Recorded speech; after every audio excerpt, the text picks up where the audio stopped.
The following is an exclusive presentation of JP Sports. From 37 yards. Sisson. Yes! No matter how it appeared, the 1990 season did not end for Coach George Welsh and Virginia last week. There is more to come, and for the Cavaliers team of Moores, Sean and Herman, that means more chances for the magic they've shown all season long, as they did last week in that tough loss to Georgia Tech. Virginia needs to win today, then sort out the bowl situation. North Carolina has bowl hopes of its own and a sack attack to match. 40 times opposing quarterbacks have gone down to the young Tar Heels. Carolina showed just how good it can be at home against Maryland 2 weeks ago. But no matter how well the Tar Heels play, it will not be easy against a veteran Virginia team that has something to prove this afternoon. So we're catching Virginia, I think, in the worst possible situation we could catch them in. In fact, Nikki Fisher said they were mad, and we don't like people coming in here mad.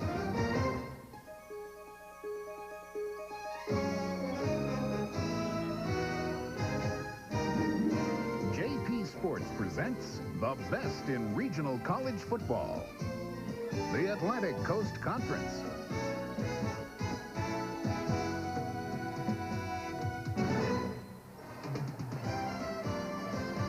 Today's game is brought to you by a Jefferson Pilot Life Insurance Company.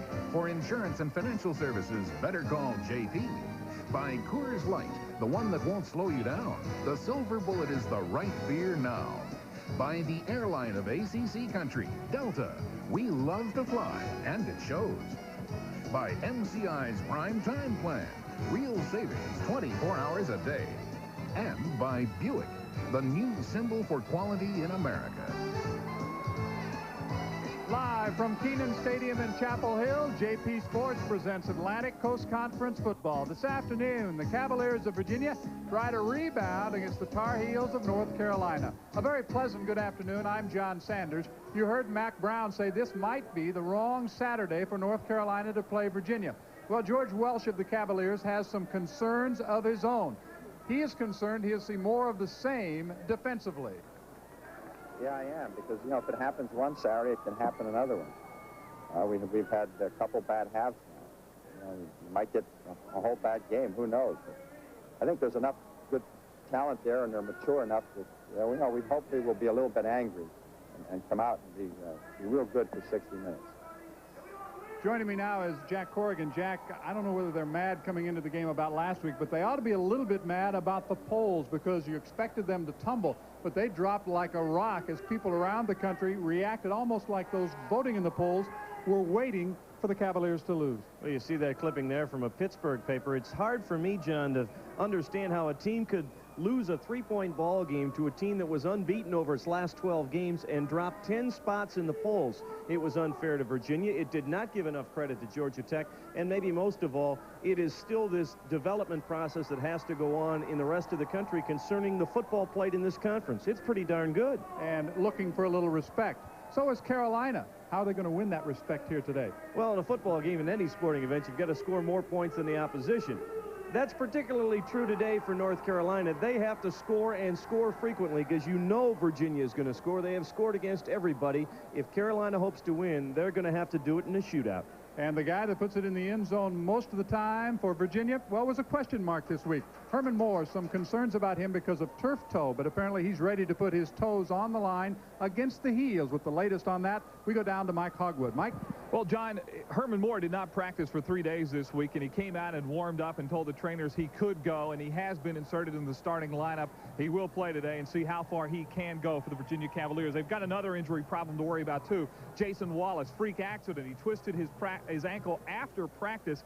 He is not near 100%, and it's questionable as how far Jason Wallace can go today on defense. All right, Mike, we'll have more from you down below a little bit later. It is wet here. We'll talk about that. This is one of college football's oldest rivalries.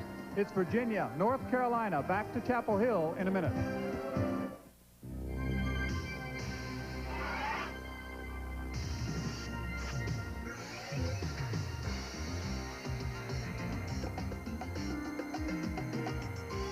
Any mower that can stand up to this kind of punishment you'd call a great mower. But do it with a mower that's 15 years old. You'd have to call it a snapper.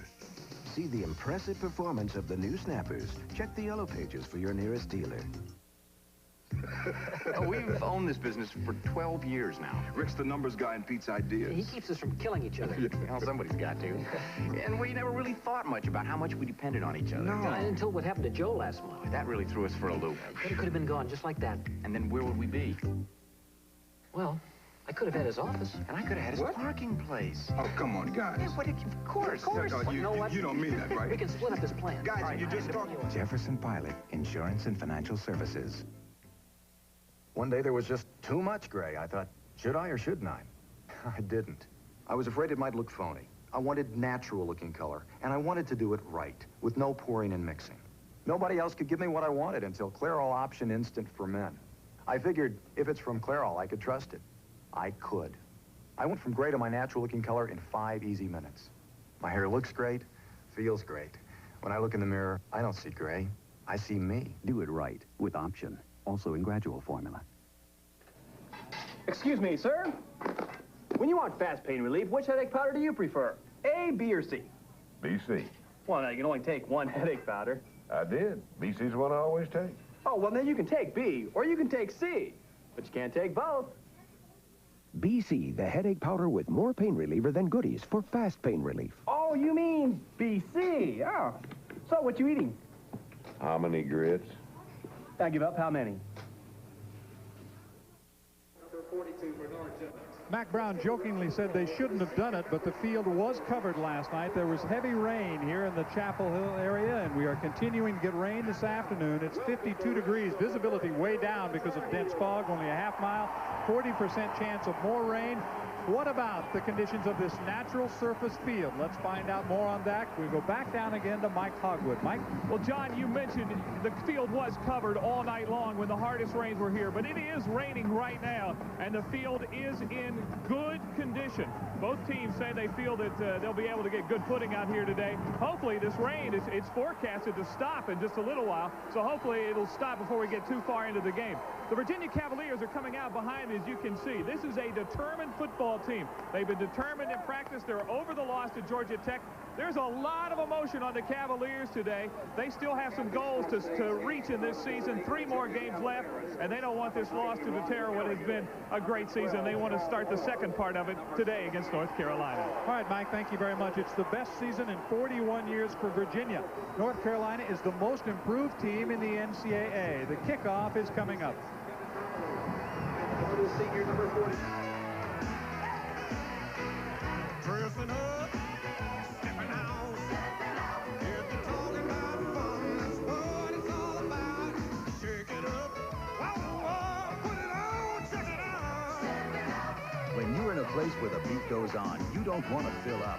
So reach for the silver bullet, the one that won't slow you down. We're talking about good, like it's the right thing now. Shake it out, shake it out.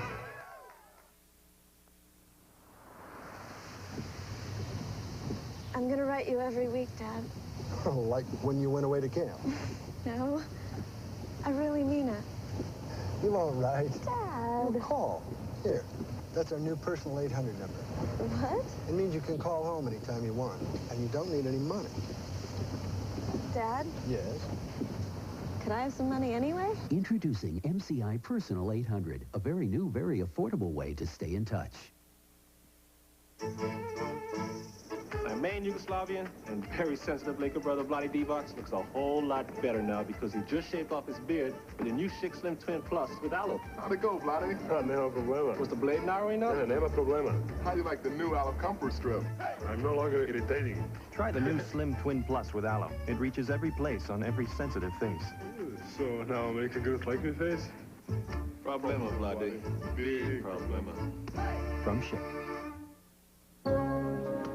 Eckerd pharmacist Patty Carr. She can make people feel better, even without medicine. Bye-bye, Patty. You get to feeling better, Bob. We'll go dancing. It takes a special kind of person to be an Eckerd pharmacist. With all these umpteen hundred different remedies, you could spend half an hour deciding what's right for the sniffles. So, what can I do for you? At Eckerd, your pharmacist always provides help with non-prescription medicines. Most places, my cold would be over before I figured out what to take for it. Virginia won the toss. They deferred their option to the second half. They're going to put their defense on the field right away as Carolina receives. I mentioned this is one of college football's oldest series. 95th meeting between the two teams. Jack, a lot of history here between these two ball clubs. And you can see Carolina has dominated here at Kenan Stadium. They hope to continue that trend today. Michael Usted will kick off. Blunt, Means, and Yock are deep for Carolina. Means will field it at the 12-yard line to the 15, the 20. At the 40, he's at midfield and into Virginia territory. Great field position for the Tar Heels as we check out our starting lineups for the game this afternoon. Carolina will be on offense to begin. Todd Burnett, who had his bell rung last week, is in there. Means and Fulkerson, the running backs. They're very thin at that position. Reese and Yock open at the wide receivers.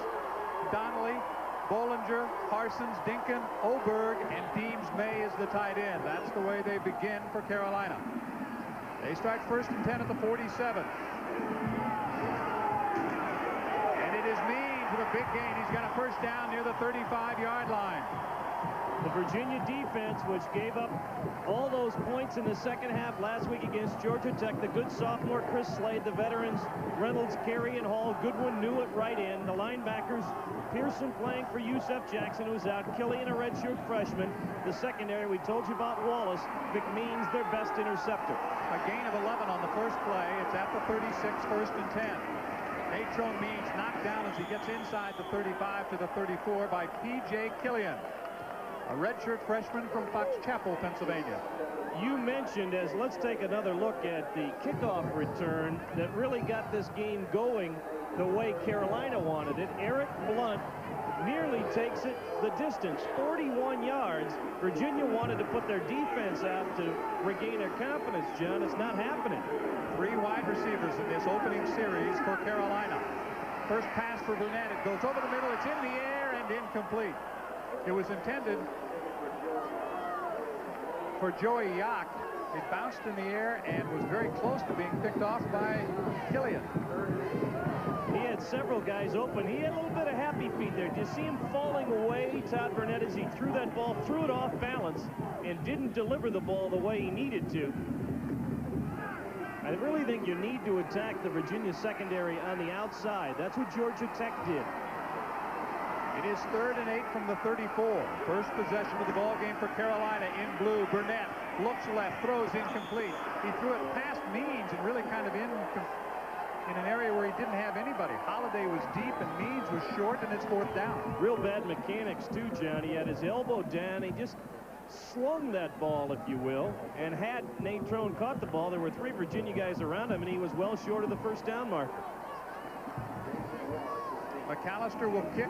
He'll try to hang it high. Wallace calls for the fair catch. Let's check the bounce. Carolina is there, but it's across the end line and into the end zone. So McAllister tried to hang the ball in the air.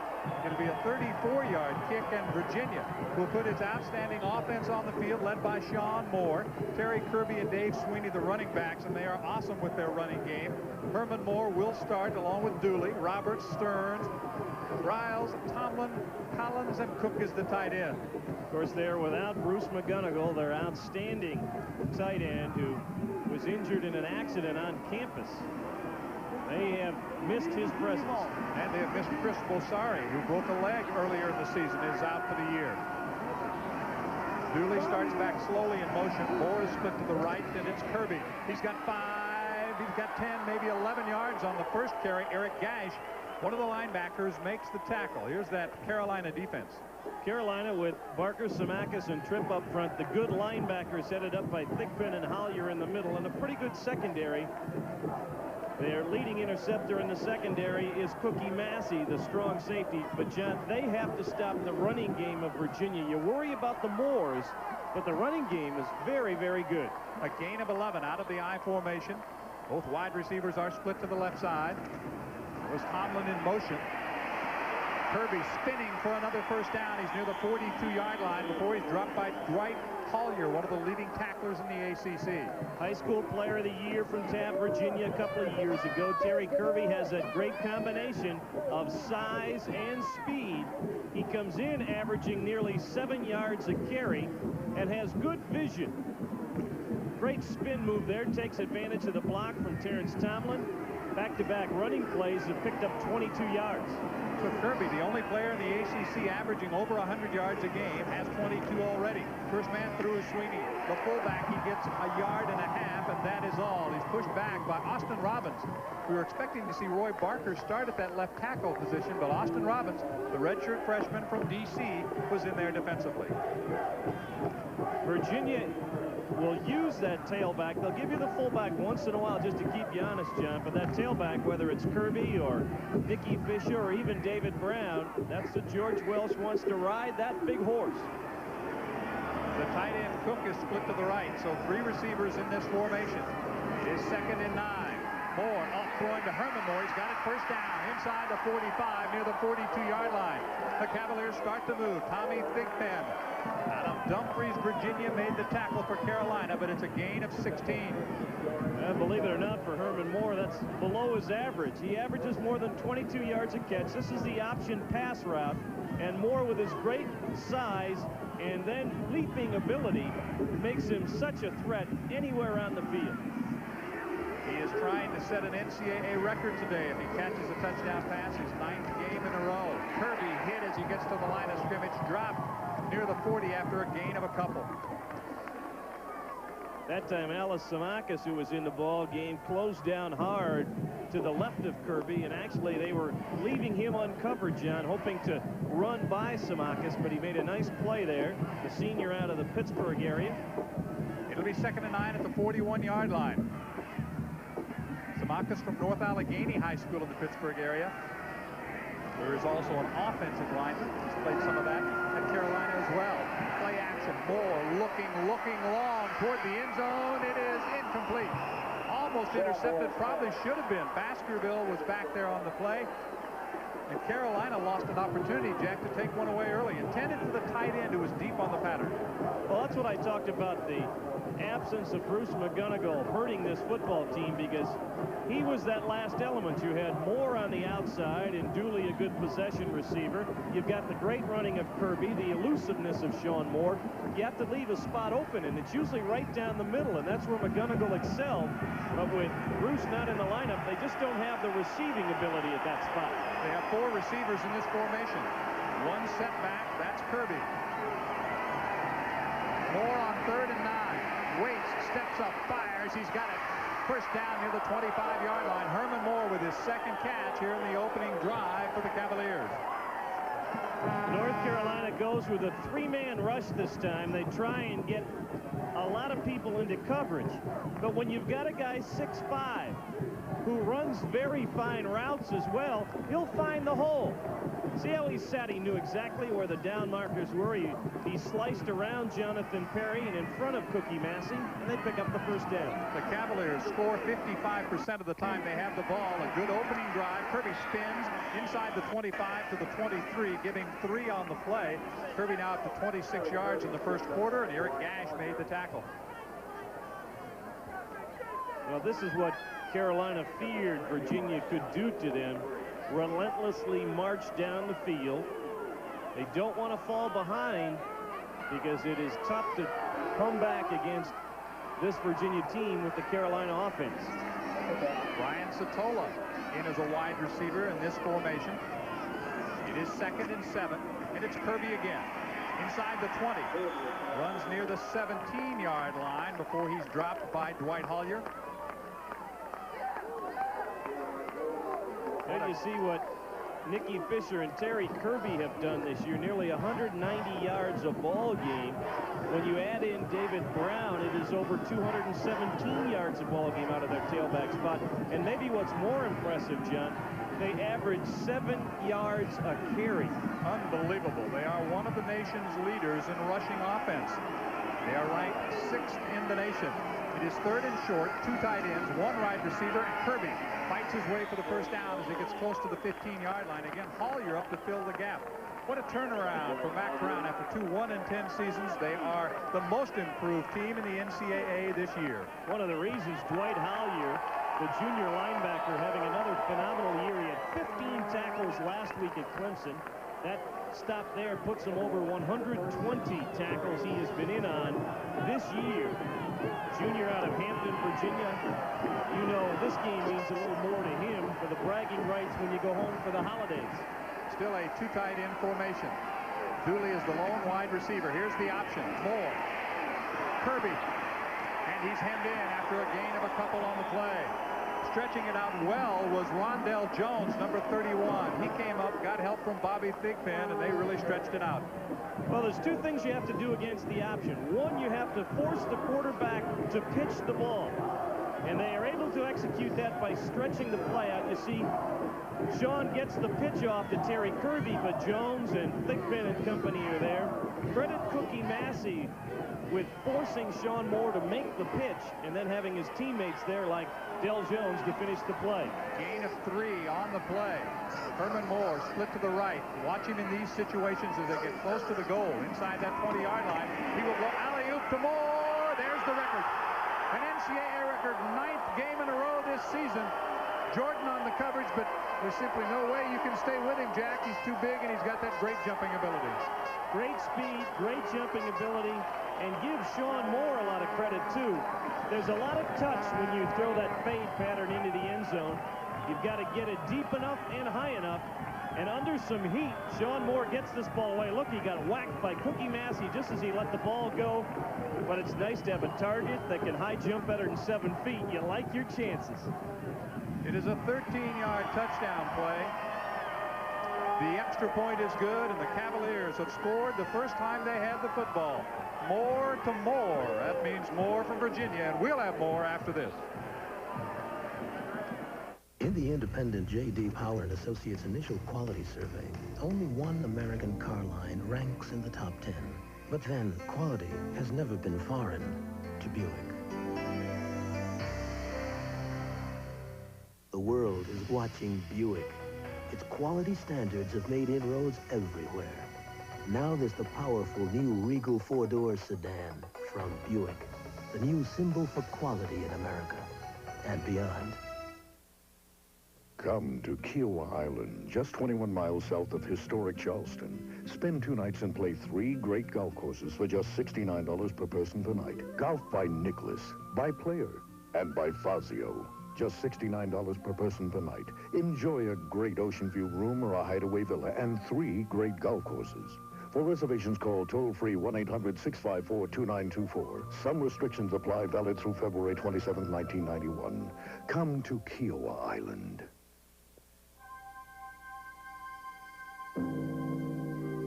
From the Far East to Europe.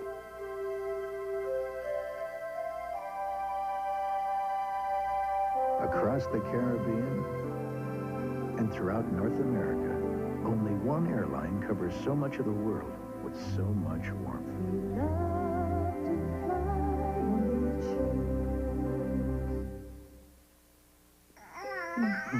That's my son. You know, he could grow up to be one of the world's great doctors.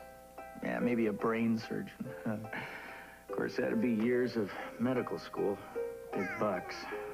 Maybe he'll just be a famous lawyer. And then there's law school, more big bucks. Actually, I think he'll make a great politician. He already knows how to get everything he wants. Jefferson Pilot, Insurance and Financial Services. We are nearing the midpoint of quarter number 1, and Virginia has a 7-0 lead over North Carolina.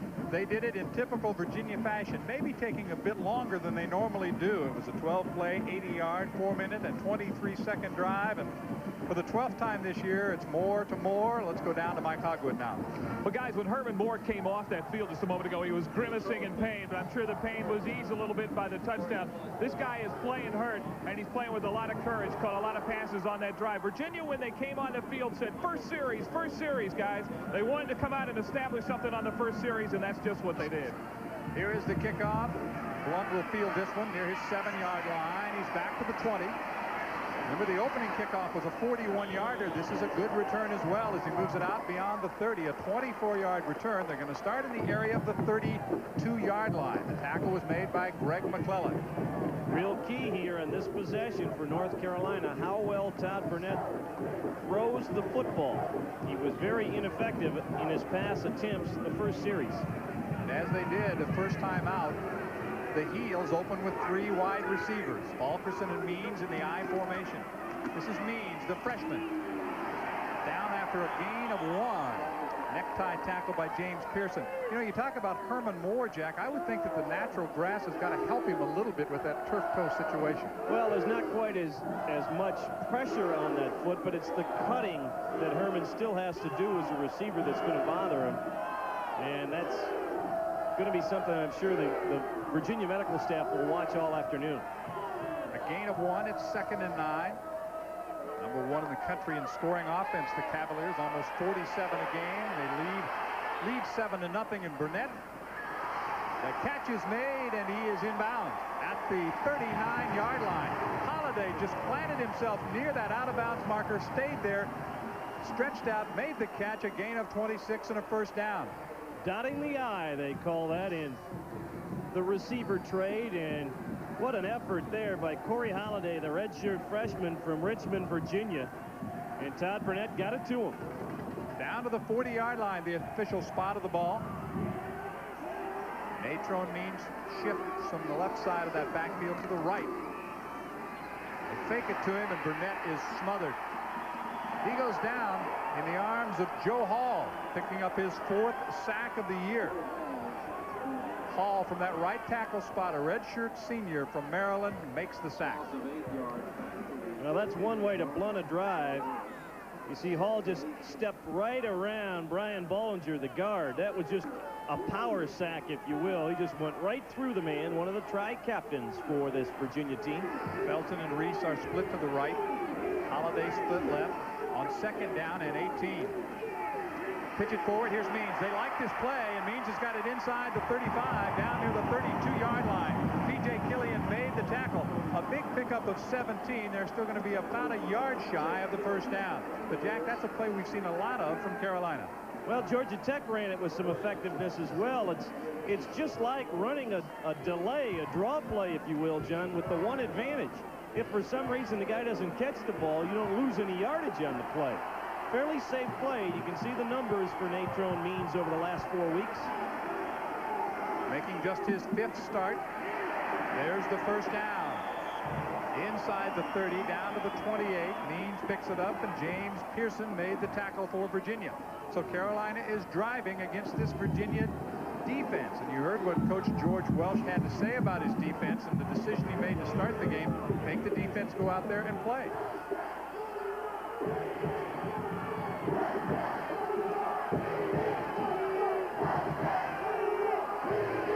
First down and 10. The ball is inside the 29-yard line. Just over 6 minutes remaining in the first quarter, and the fullback Mike Fulkerson is hit just as he gets the ball. He'll probably pick up about a yard on the play, and that's all. Joe Hall, again, the first man there. Plenty of help. You see Don Reynolds, number 94, at the bottom of that pile. Todd Burnett saw something in the Virginia defense, saw the Cavaliers spread out across the field, and thought perhaps he could pop his fullback up the middle. But Don Reynolds stayed at home from his tackle spot and made it a short yardage gain. One of the things that Mack Brown made a special point of talking about yesterday was the great fan support they've had here in Chapel Hill, despite the disappointing seasons. And there's the 2nd sack on this series. Killian was there, and they were coming from all sides on that play. It will be a busy schedule for us here at JP Sports next week, and we want to urge you to check your local listings because we'll have 3 Atlantic Coast Conference games coming your way at noon. It'll be North Carolina against Duke. That could be a critical game for the Tar Heels. Maryland against these Cavaliers, and South Carolina and Clemson. You know what a dandy that one always is. 1 o'clock start on that Clemson game, too.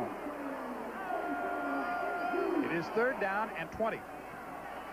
Burnett with time fires. The ball is caught for a gain of 10. Corey Holiday coming back across the middle, picks up 10 yards. Down to about the 30, but it'll still be 4th down and long. And they're going to send Clint Gwaltney on to try a long field goal. Todd, looking upfield, didn't see anything open, so he said, let me get what I can get and at least give Clint a chance to make a field goal. He has hit a 50-yarder this year. This will be a 47-yard try. A 47-yard field goal. Gwaltney is 19 of 25. He's done a heck of a job. He's got this one online. Does he have enough leg? He does. Just barely got across the bar. Carolina gets 3 out of their 2nd drive of the game. 7-3 Virginia. Let's pause now for a word from your local ACC stations. Ann had always loved grape nut cereal. I tried it once or twice. I said you gotta try it with breakfast for at least a week. Get to know it. That good nutty taste. And well, it's packed with complex carbohydrates. It's a natural energy source.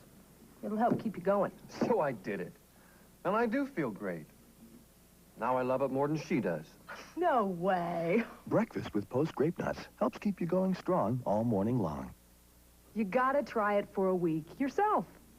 The Men's Warehouse opens in Atlanta. Hi, I'm George Zimmer, president and founder of the Men's Warehouse. Some stores may save you money on suits made in their own factories. We save you money on many of the same suits you'll see in fine department stores. Like this suit. At Rich's, we paid $365. At the Men's Warehouse, it's $260. I guarantee it. The Men's Warehouse, now open in Cumberland, Gwinnett, Kennesaw, and Buckhead.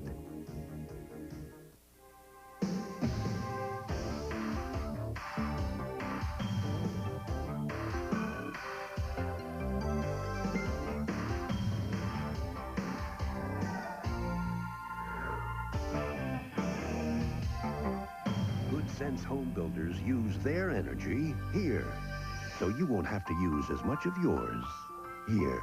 Invest in a home built to the highest standards in the business. Good sense. What's a double crystal like? It's like belting 2 home runs in the same inning and rounding the bases real slow. That's a double crystal. It's twice as irresistible, twice as one of a kind, and like you, it's definitely different. What's a double crystal like? It's like my husband always tells me, there's more to love. That's a double crystal. It's twice as irresistible, twice as one of a kind, and like you, it's definitely different. Junior Clint Gwaltney from Shelby, North Carolina, ties an NC single-season record with this 47-yard field goal. It is the 20th of this 1990 season for Clint and number 31 in his Carolina career. Gwaltney will now be kicking off. Let's quickly check in with more on the kicking situation. Here's Mike Hogwood. Well, guys, earlier this summer, there was an NFL exhibition game here at Kenan Stadium. NFL rules, you had to paint the goalposts yellow. They started to paint them back white, but Clint Gwaltney says, hey, wait a minute. I can see a lot better when those goalposts are yellow. They left them that way, and he's had a great year for North Carolina kicking field goals. Check the lid on that guy Hogwood. All right, Mike, I like that hat. Nice top, Mike. Anything to stay? I take it it's still raining down there. 4:18 remaining. Holmes, Washington, and Brown are deep for the Cavaliers. The kickoff comes near side to Washington at the 4. He's got room up the middle. 35. Down he goes at the 45-yard line. A great return of 41 yards, and the tackle made by Rondell Jones on the kick team, and here comes Virginia. Gerard Washington, the redshirt freshman out of Philadelphia, sees the crease in the Carolina kick coverage, and now it's the foot race.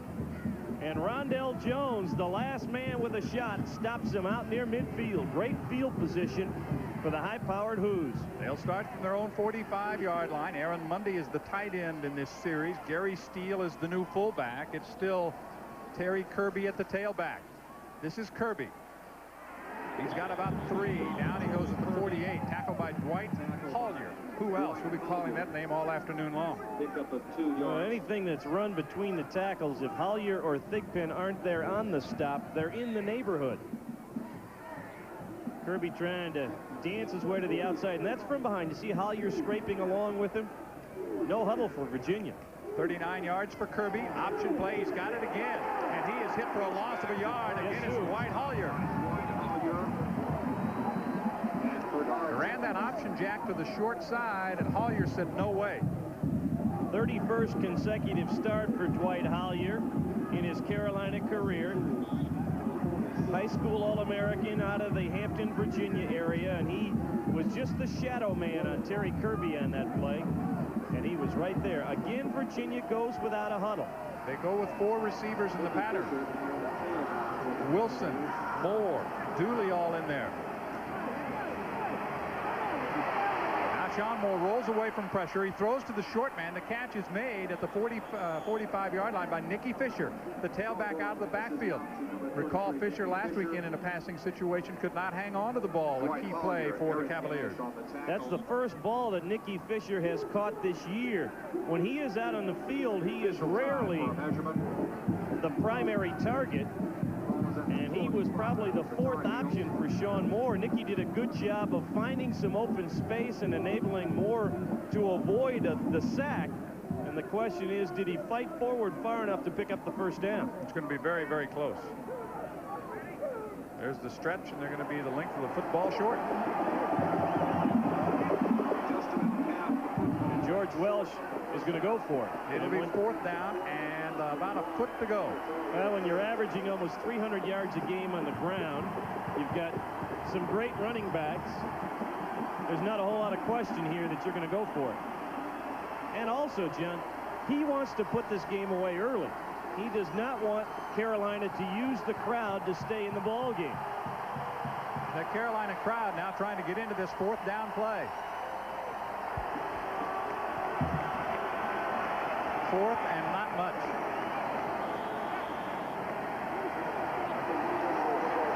Out of the I formation.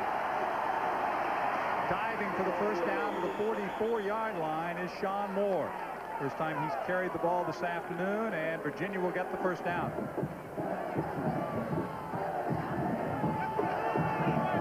What a tremendous 50-year senior Moore has been, and I think, Jack, to those who watched him play against Tech, he did nothing to diminish his potential as a Heisman winner. We talked about the polls disregarding Virginia a little bit. I was very surprised with the people who said Sean's hopes for the Heisman died with the loss last week. He had 344 yards passing against Georgia Tech and scored 3 touchdowns.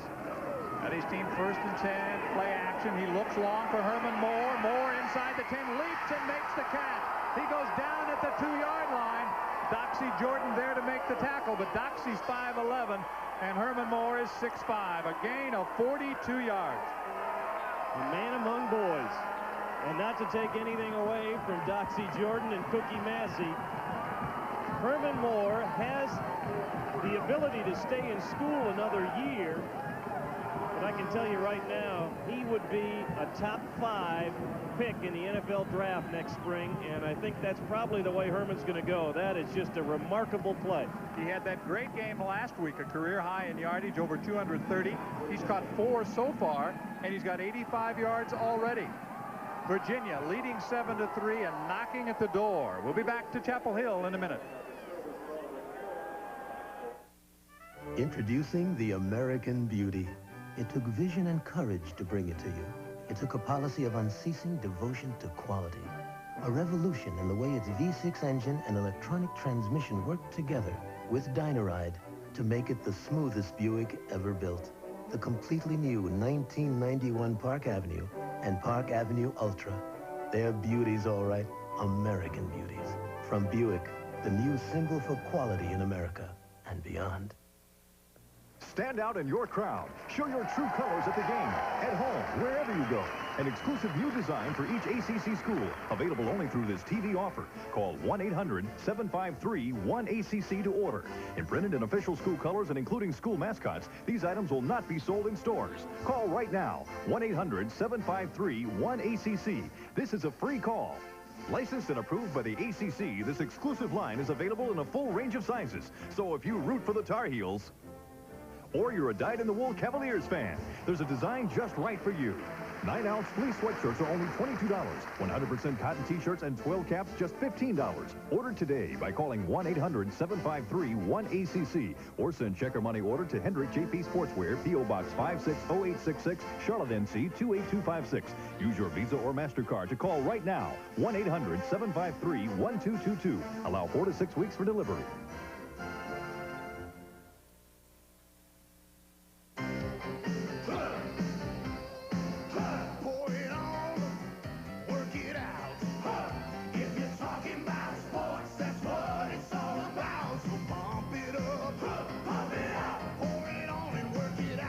Because after working out, you don't want to fill up. So reach for the Silver Bullet, the one that won't slow you down. Talking about Coors Light, it's the right beer now. Pour it on and work it out. First and goal from the 2. Still 2:05 remaining first quarter. Virginia's second possession. They're gunning for their second touchdown. Sean Moore is 5 out of 6, 93 yards and a touchdown so far this afternoon. 3 running backs, Kirby, Sweeney, and Fisher, all in there. Here's the option play. Nicky Fisher, touchdown. Great execution of the option play again by Sean Moore. He threatened the corner, forced them to commit to the quarterback, pitch to Nicky Fisher. We've talked about Terry Kirby's ability as a runner. Watch 42 with the block at the top of your screen. He runs off the camera, but his block on Doxy Jordan was more than enough for Nicky Fisher to turn the corner and score his 8th touchdown of the year. Jake McInerney is set for the extra point, and he is perfect. That's 168 in a row at Virginia, 45 in a row for McInerney, and 2 first-quarter TDs for the Cavaliers. Again, watch Terry Kirby, number 42, right to the left side of your screen, right there with a good block on Doxy Jordan. Shoved him back into the end zone. There was no chance for Rondell Jones to get there in time. Virginia using the throwing abilities of Sean Moore to Herman Moore to set it up, and then using that powerful tailback spot to finish the drive off. A reminder, at the conclusion of today's game, we will be selecting a Schick Most Valuable Player from each team. The scoring drive for the Cavaliers puts them up by 11 points. It's 14-3. It took only 6 plays, 2 minutes 18 seconds for the 55-yard strike. And Jack, that's what they've done most often, is score quickly. And let's get an update from down below with Mike Hogwood. Mike. Well, guys, you know, North Carolina is called the Tar Heels. Many people wonder where that name came from, Tar Heels. There are a lot of legends about it. Many say it dates back to Revolutionary War days. But one legend has it that in the Civil War times, the boys from Virginia and the boys from North Carolina were fighting side by side, and the Virginia guys maybe left a little early, and the boys from North Carolina says, we need to put some tar on your heels, and Robert E. Lee says, I like those Tar Heel boys from North Carolina. Just a note about how the Tar Heel name originated. A 21-yard return by Blunt. He's done an excellent job on the punt returns, and he's seen a lot of it so far. He's run back 3 already in the first quarter, gets it out to the 34-yard line. David Brown made the tackle on the kick team, and it'll be 1st and 10.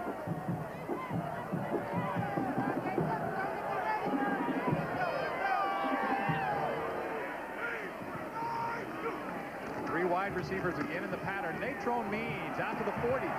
Hit hard and then falls forward to near the 43-yard line. Keith McMeans came up to make the hit on him. Keith has 3 interceptions. McMeans, a young man who dropped out of school in the spring, had to go to summer school to get himself back in condition to play this year because he didn't go to spring practice, didn't watch spring practice, and was out of school in the spring. But McMeans, a redshirt senior from Virginia Beach, came back, and he's part of this team. It'll be 2nd down and short. 9-yard pickup on the first play from scrimmage. There's the 1st down for the freshman Means as he works outside the 45 to the 46. P.J. Killian made the tackle. We have seen North Carolina now on their third drive begin it quite efficiently, picking up first downs. As you watch this play from the angle that P.J. Killian watches it, not quite that fast, but a good effort by the freshman. Carolina's been bogging down, though, John, once they get into Virginia territory. We saw it happen last week to the Tar Heels at Clemson. They get to midfield and then run into trouble. This time they've got it inside the 50 to the 48. Holiday makes the catch. The tackle is made by the linebacker, James Pearson. I'm still a little bit surprised so far that Carolina has not done more to attack the flanks with the passing game. With Jason Wallace at less than 100% at one of the cornerback spots, and Tony Covington not being overly big, I think those are areas you can pressure. It is second down and a long 4. Final 25 seconds of the opening quarter. Means spinning, fighting, stretching. He's still going to be just a bit short of that first down. Tony Covington put him to the turf here at Kenan Stadium. And by the length of the football, maybe a little more, it's going to be third. Well, they're in a situation, John. They have to score on this drive, and they probably have to score a touchdown on this drive if they want to stay in this game, because it looks like Virginia's got that offense cranked up again. We have played the first 15 here in Chapel Hill. Virginia scored each time it's had the ball, 14-3. The second quarter is coming up. Taxes go up, the market goes down. Talk of recession, gotta get out of town. Good folks today, cut me a break with the days, beat the bad times away. Now through December 31st, get a great room for as low as $29. Hey, there are brighter days just down the road. With the days, beat the bad times rate. Introducing an easier way for your family to call you at home. Hi. New MCI Personal 800. Now they don't need a calling card. Honey. It's my sister. We've got to go. I know. They don't need any money. Hi, Mom. Sweetheart. It's Bobby. You gotta go. They can call you anytime from any phone. Susan, we gotta go. New MCI Personal 800. It's the phone. No, it's not. A very new, very affordable way to stay in touch. In civilized society, any groovy lapse can result in a mortifying loss of station. But with Right Guard's Port Stick, one gets maximum protection. Well, off to the foxes. Right Guard's Port Stick. Anything less will be uncivilized. No matter who you are or where you go, you're gonna ride. When it comes to value in auto painting and body works, everyone comes to Maaco, and now for a limited time only. Maaco is rolling back prices on its Ambassador paint service, just $149.95. With the Ambassador, we'll chemically clean your car, surface sand it, and give it an oven-baked enamel finish. And all our work is backed in writing at over 400 centers coast to coast. That's the Maaco Ambassador paint service. Prices roll back to only $149.95. But this is a limited offer. Act now. If you want quality work for this kind of price, you better get Maaco. The ball is just inside the 45-yard line. It's 3rd and 1 for the Tar Heels. They go with May and Craig Brown, 2 tight ends in the formation. Loose football, and it is fallen on by the quarterback. He tried to scoot it forward, but Burnett is going to be spotted where he fell on the ball, recovering the fumble outside the 45. So now, Jack, it's 4th down. You've still got about a yard and a half to go. Well, now it's a lot different. Instead of a half a yard, Todd Burnett just never had the handle on the ball. Mike Fulkerson would have picked up the first down. And they are going to go for it, but that was a costly error by this Carolina football team. They had the first down. Now you're talking 4th and almost 2 yards, John.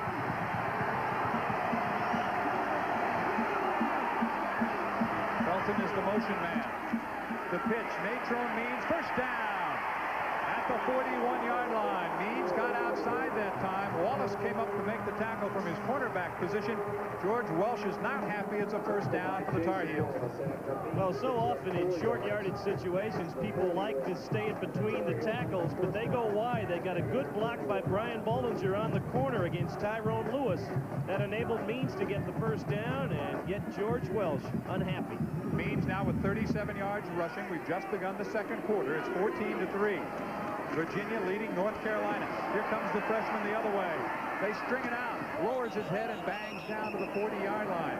Wallace makes the hit on him, but again, a good job defensively by Virginia to stretch that play out. A gain of just a yard. Credit Keith McMeans coming up from his safety spot, and P.J. Killian, the linebacker, with making Natrone Means run horizontally instead of vertically.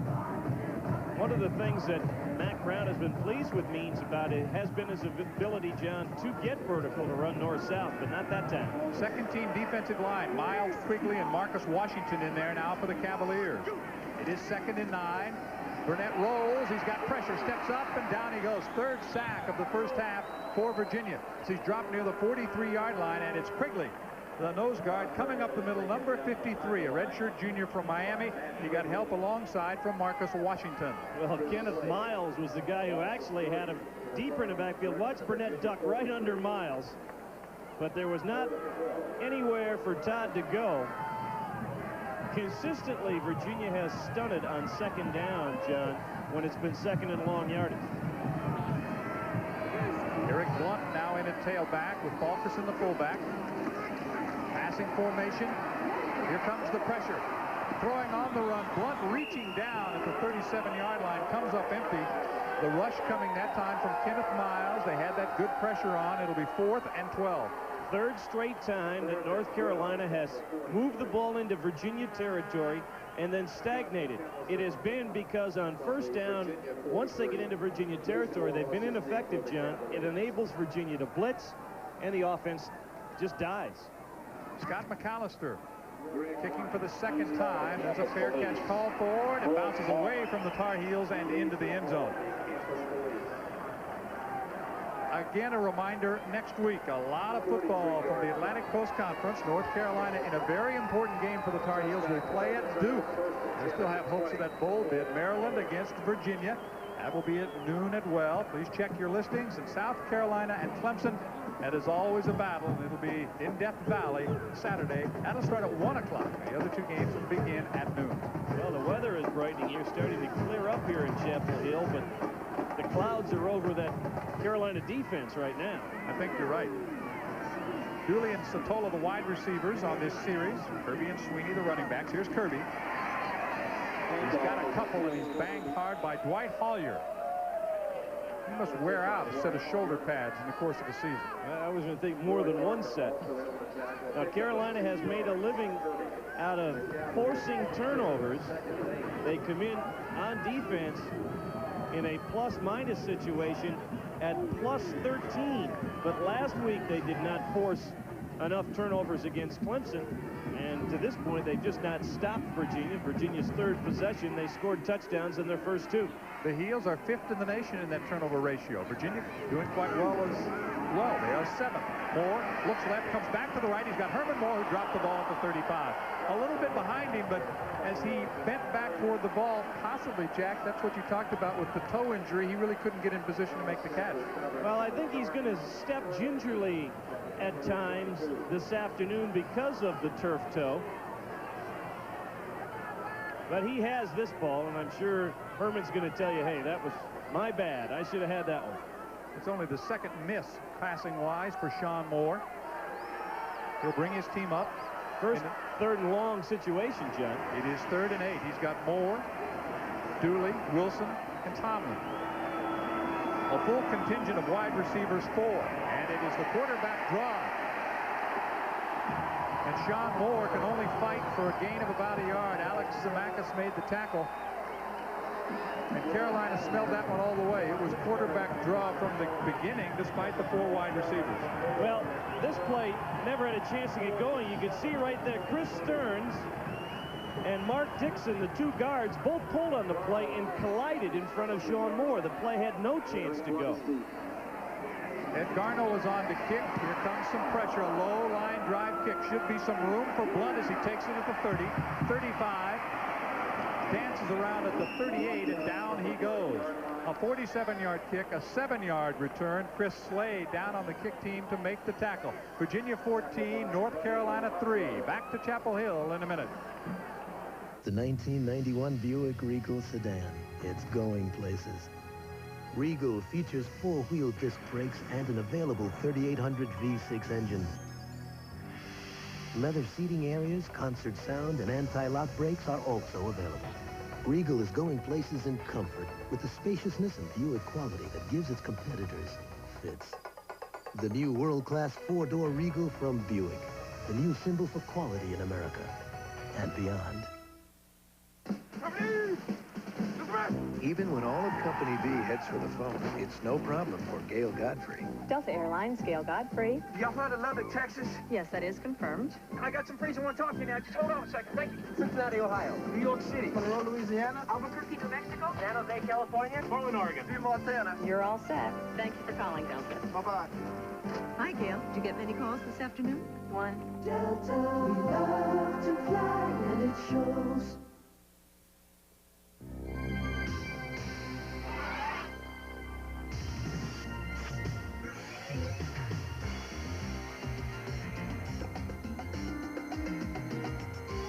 Any mower that can stand up to this kind of punishment, you'd call a great mower.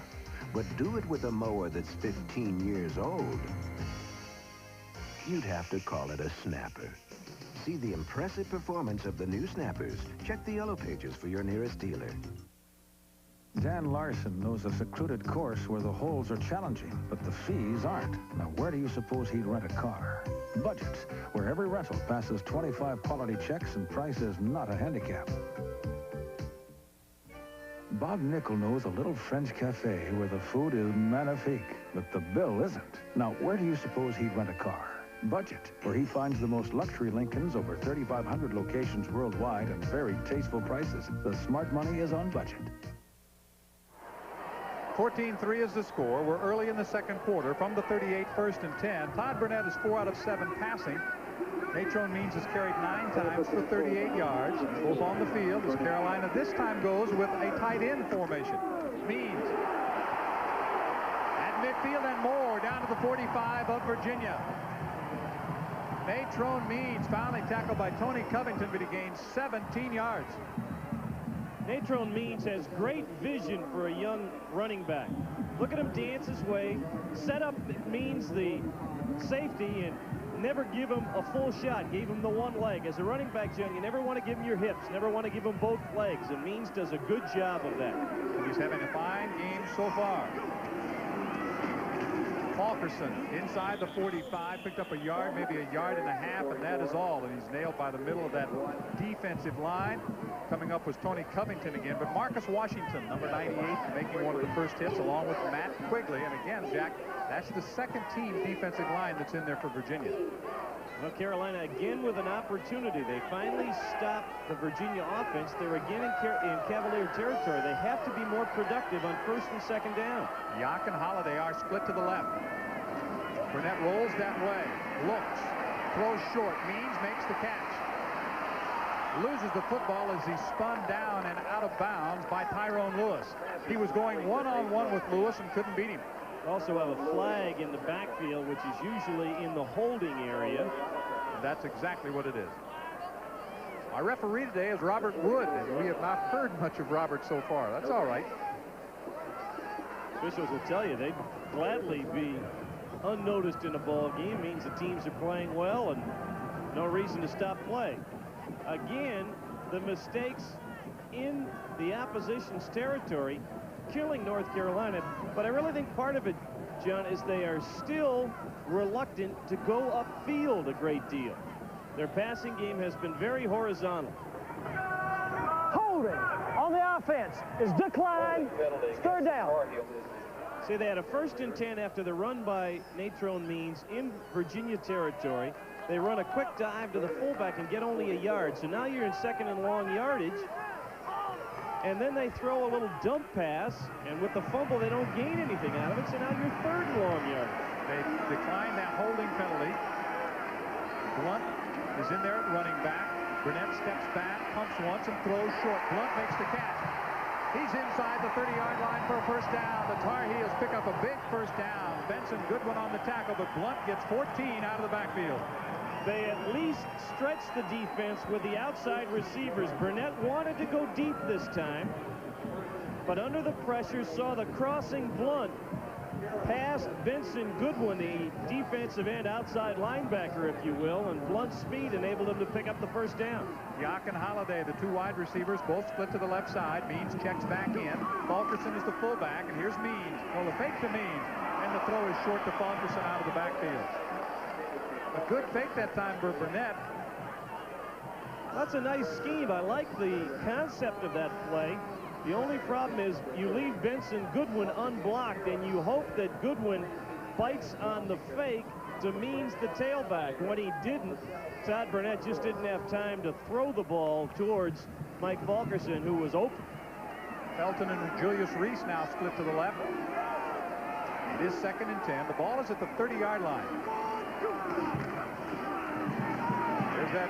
They were going to go with that forward pitch. Instead, the quarterback, Burnett, picks up a first down inside the 20 to the 18. Covington and Slade there to make the tackles. You saw Burnett take a look at Means and then ran it himself. Well, last week, Sean Jones was able to create so many things for Georgia Tech with his maneuverability. There's no way that Todd Burnett has the speed of a Sean Jones, but he shows some good elusiveness here and picks up a Carolina first down inside the Virginia 20. It's at the 18, and that starting defensive line is in there. Ron Carey was on the back of Means, and that's why that last pitch wasn't made. Means fumbles the ball, and Virginia has it. Benson Goodwin right there picks it out of the air, and the Cavaliers get it inside the 15-yard line. It was the hit by James Pearson. Means had broken a tackle on the line of scrimmage, and in his effort to fight for more yardage, watch number 47, James Pearson, come into the screen. Right, no, it was Keith McMeans with his helmet who actually popped it loose as he and Pearson meet at Means. Look at Nate Tronier bounce off Killian. And then as he went up the field, Keith McMeans with his helmet pops the ball loose, and Benson Goodwin catches it in the air, blunting the best Carolina drive of the afternoon. And you know, Natron that time came very close to getting that ball back. Goodwin took it away from him as it was in the air. Herman Moore is late checking into the lineup. He is split to the right along with Dooley. Cook is the tight end. Fisher and Steele are the running backs. Fisher hit at the 15-yard line and hit hard by Bernard Timmons, a backup linebacker. Timmons makes the hit. The gain is 3. It'll be 2nd and 7. Interesting, John, on that play and on the third down play that misfired on their last drive, it looked like the offensive line of the Cavaliers was out of sync. Trevor Rowell snapped the ball and nobody else moved. George Welch's team trying to bounce back after a disappointing loss to Tech, but a thrilling game in the ACC last week. Fisher for 2 more, and that's all. Roy Barker, number 92, down toward the bottom of that pile. You see Reggie Clark as well, number 32, one of the linebackers who was filling on the play. And, of course, the play of Dennis Tripp continues. Dennis, number 56, a red shirt senior from Farmville, North Carolina. Now, this is easily one of the biggest plays, if not the biggest play, of the first half for Carolina. Their defense needs to force a 3 and out, get the ball back to their offense, not allow Virginia to drive down the field. It is 3rd and 5. Moore straight back. Looks long, now feels pressure. Rolls right, dumps it back. He's short of Herman Moore at the 30-yard line. That time, Sean could not plant, really could not get enough on the ball to get it out. Carolina's defense holds. Hats off to this defense, Jack. You know, here's a team that 2 years ago gave up almost 400 points. As of right now, they've given up 154, and this is game number 10. Great improvement. George Welsh not happy with the choices that time by Sean Moore. I think he had his fullback, Sweeney, open for the first down. Chose not to go that way, and then ended up making a bad pass to Herman Moore. Carolina showing an all-out rush. They back away a little coming on the left side. Garneau again, a low kick. Blunt will field it at the 41. Gets a block at the 45, the 50. Tried to tiptoe down the sidelines, and an illegal block, I think, is going to be called on Carolina, or a face mask, as Blunt was trying to work down that sideline. We'll check the penalty when we come back to Chapel Hill.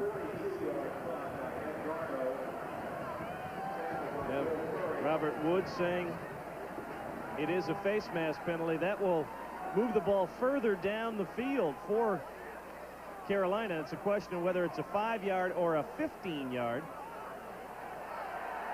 Yard. Face mask.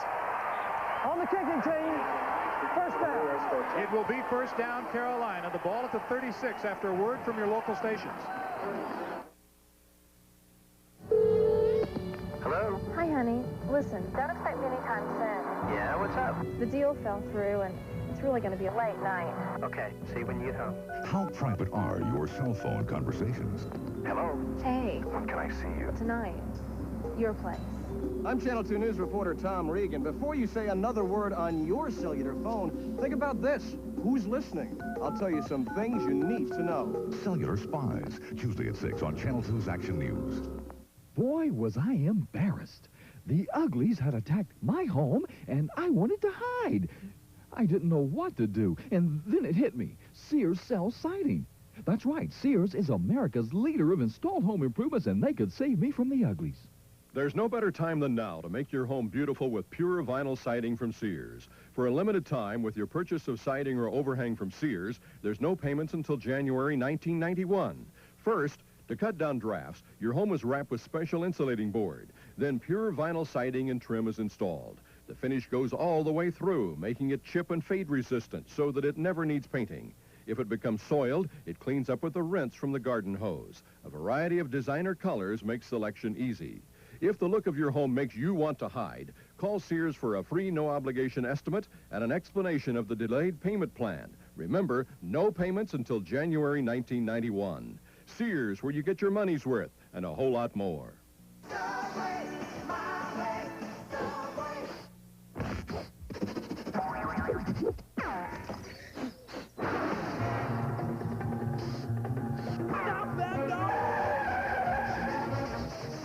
You can smell the bread baking in every Subway store. Just follow your nose. Only $1.99 each. Your choice of a regular 6-inch tuna, turkey, or ham for only $1.99. Visit your Subway sandwich store today. This is senior day at North Carolina. Virginia leading the Tar Heels 14-3, and one of their outstanding seniors, Kevin Donnelly, is still out there offensively, but Brian Bollinger, James Demetrakis are the guards right now. Brian Lindsay at center, and Ricky Shaw back up on the right side at tackle. Some changes. Malcolm Marshall is now in a tailback. The motion man was Yacht. Fumble. Loose ball. Who's got it? Virginia. So again, a great chance for Carolina. They had the ball at the 36, 1st and 10, and they turn it over for the second straight time. P.J. Killian at the bottom of the pile for the Cavaliers. Todd Burnett just never got the snap on the play from Brian Lindsay, and the ball kicked into the secondary of Virginia, where P.J. Killian recovers it. For Killian, his first fumble recovery of the season. Moore and Dooley split wide to the right. Steele and Fisher are the running backs in the I formation. Fake to Fisher, rolling is Moore. Looking for Dooley. Now he's hit and sacked back at the 26-yard line. Coming through on the play was linebacker Tommy Thigpen. For Tommy, his 7th sack of the year, and Austin Robbins, number 98, was there as well. One of the best sack attacks in the country. The Carolina Tar Heels do a good job of putting pressure on the quarterback. That was a speed sack. We talked about a power sack before. That was a speed sack. Tommy Thigpen just ran down Sean Moore. Here's another Virginian out of Dumfries, Virginia, high school All-American at Potomac High School. He'll enjoy doing that against Virginia. Fisher going outside, gets close to the 30 before he's shoved back by Thomas Smith on the corner, and you see Collier there as well. Fisher's 4th carry of the afternoon. He's picked up 12 yards. Got it back to the 29.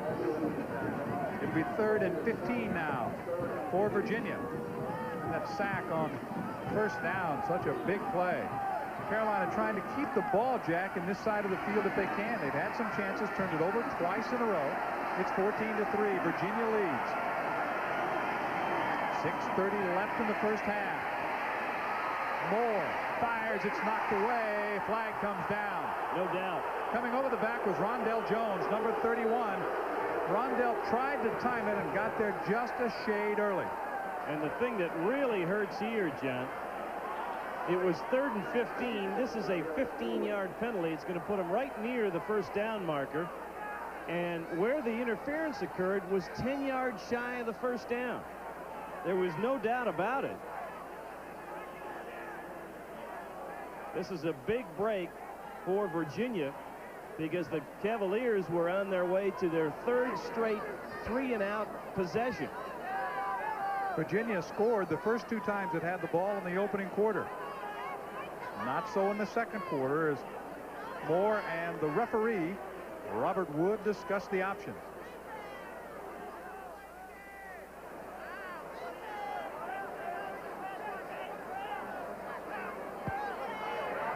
Pass interference on the defense is declined. Personal foul, roughing the passer against the defense, first down. So there were 2 flags. They take the second one, which is the first down, as the ball comes out to the 44-yard line. Well, you take the second one because it's the automatic first down on the personal foul.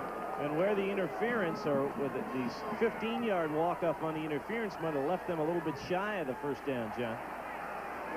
So by penalty, the first down and better field position for the Cavaliers. As Carolina doing so much better, Jack, in recent weeks in avoiding those penalties. A reminder, the announcers for this game, selected and compensated by JP Sports. Our broadcast, a copyright presentation. Any use of broadcast without the express permission of the Atlantic Coast Conference is prohibited. From the 44 on first down, Fisher. He's got about 5 as he gets to the 49 of Carolina. Cookie Massey comes up to make the hit. It's an interesting duo, the Virginia tailbacks. Terry Kirby at 6'3", 210 pounds. Much more of a straight-up runner who has that good vision to move himself around. As you see, J.R. Bolden was shaken up on the play.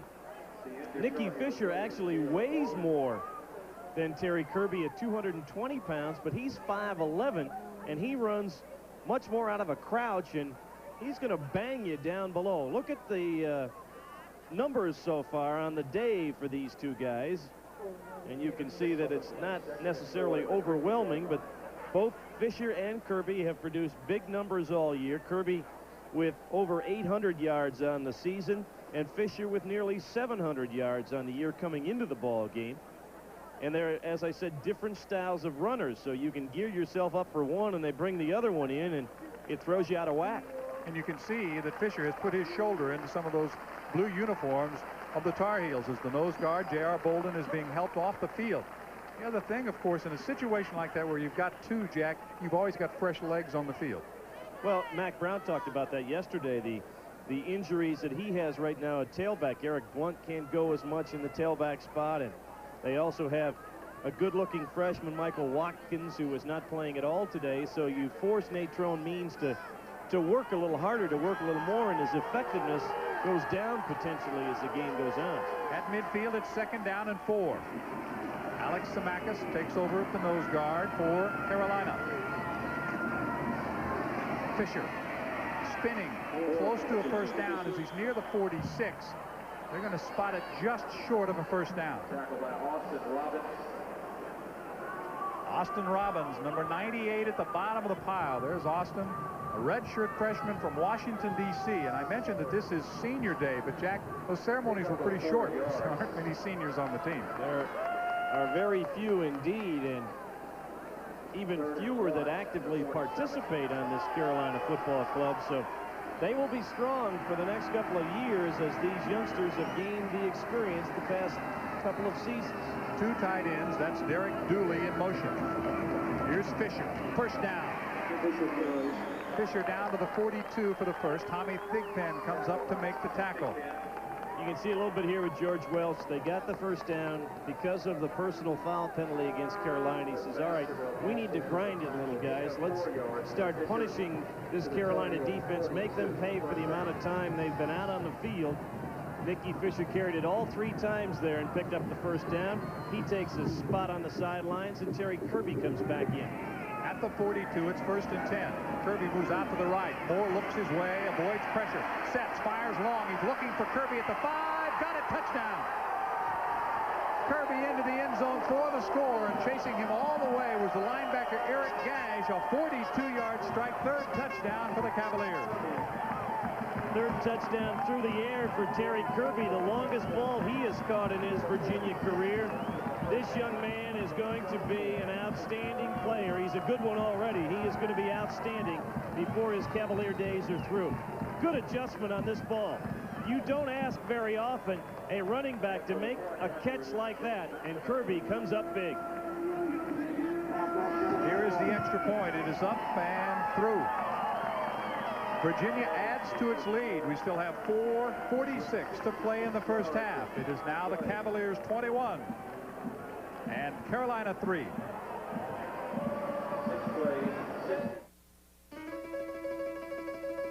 If you enjoy a quiet afternoon get-together, if you're concerned about not just what goes on your body, but what goes in it. Because when you're in a place that's really happening, anything can happen. So call for the silver bullet, the one that won't slow you down.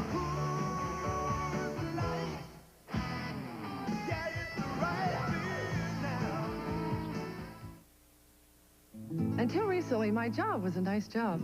I made sure everyone in our company understood our insurance benefits package, especially me. But then they started to make all these new rules and regulations. Do you know what COBRA is? Let me tell you, it's not a reptile. And Section 89? No. I still haven't found anyone to explain that one. Oh, and then there's this thing called Tefra. It's funny. I used to think that was a shampoo. Jefferson Pilot, Insurance and Financial Services. When I was growing up, our house was cozy all winter long, thanks to our oil-fired furnace. Well, a lot of things have changed since then. Hey, bedtime, Tiger. But oil heat is safe and efficient. And unlike natural gas or electric utilities, it's available from my choice of dealers. I'm always warm, even when my friends with heat pumps shiver or use supplemental heat. A lot of things have changed. Some haven't. Oil heat, it's still my choice today.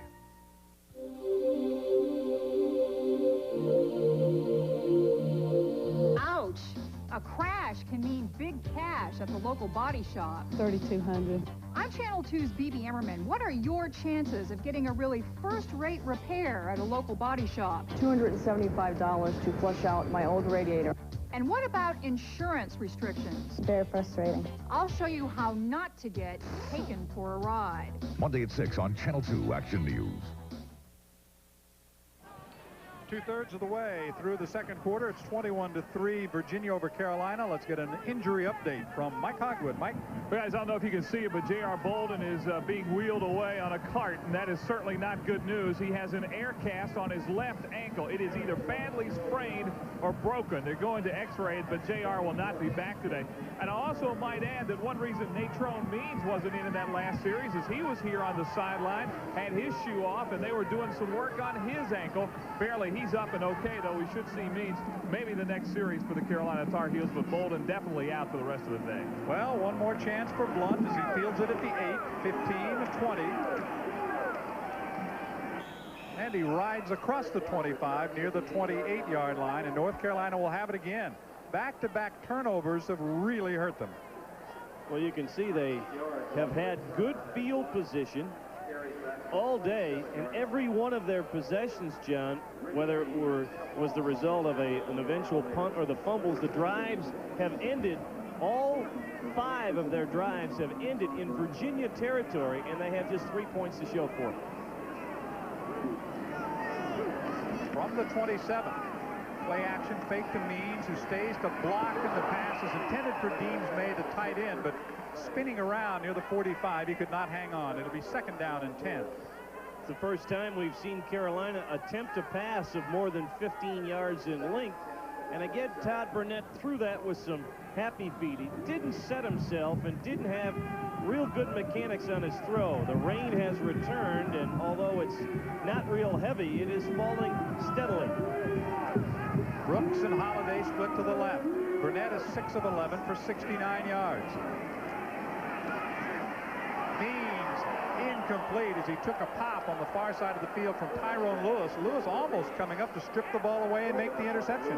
Well, a dangerous throw there by Todd Burnett on a dry field. I think Tyrone Lewis breaks on that ball and tries to go for the interception, but hangs back that time and is able to put a pop on Natrone and set up a 3rd and 10 for North Carolina. So Carolina taking over at its own 27, a couple of incompletions, and they're still right there with 4:29 to play in the half.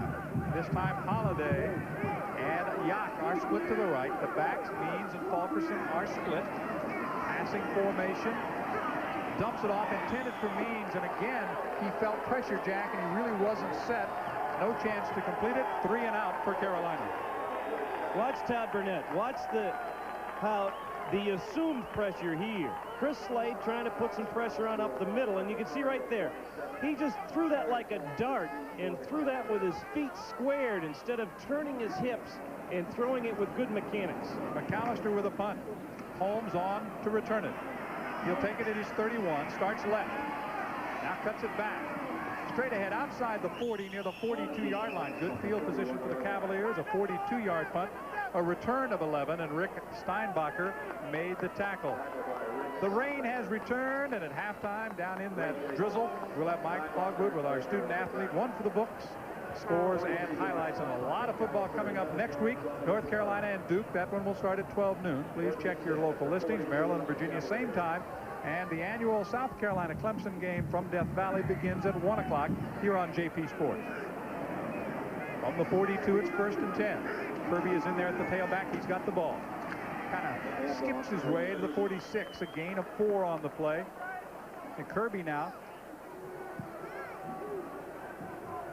has picked up 43 yards. Dennis Tripp makes the tackle. He's got great patience that a tailback has to have sometimes, John.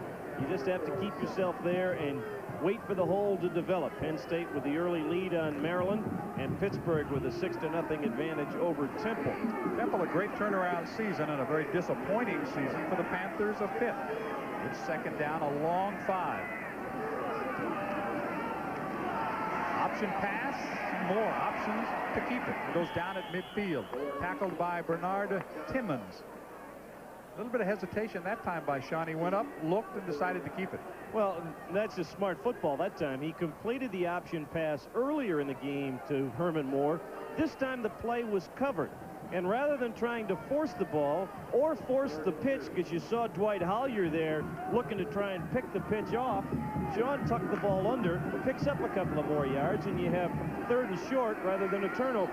At the 3-minute mark, it's 21-3 here in Chapel Hill. 3rd and short. The pass is caught.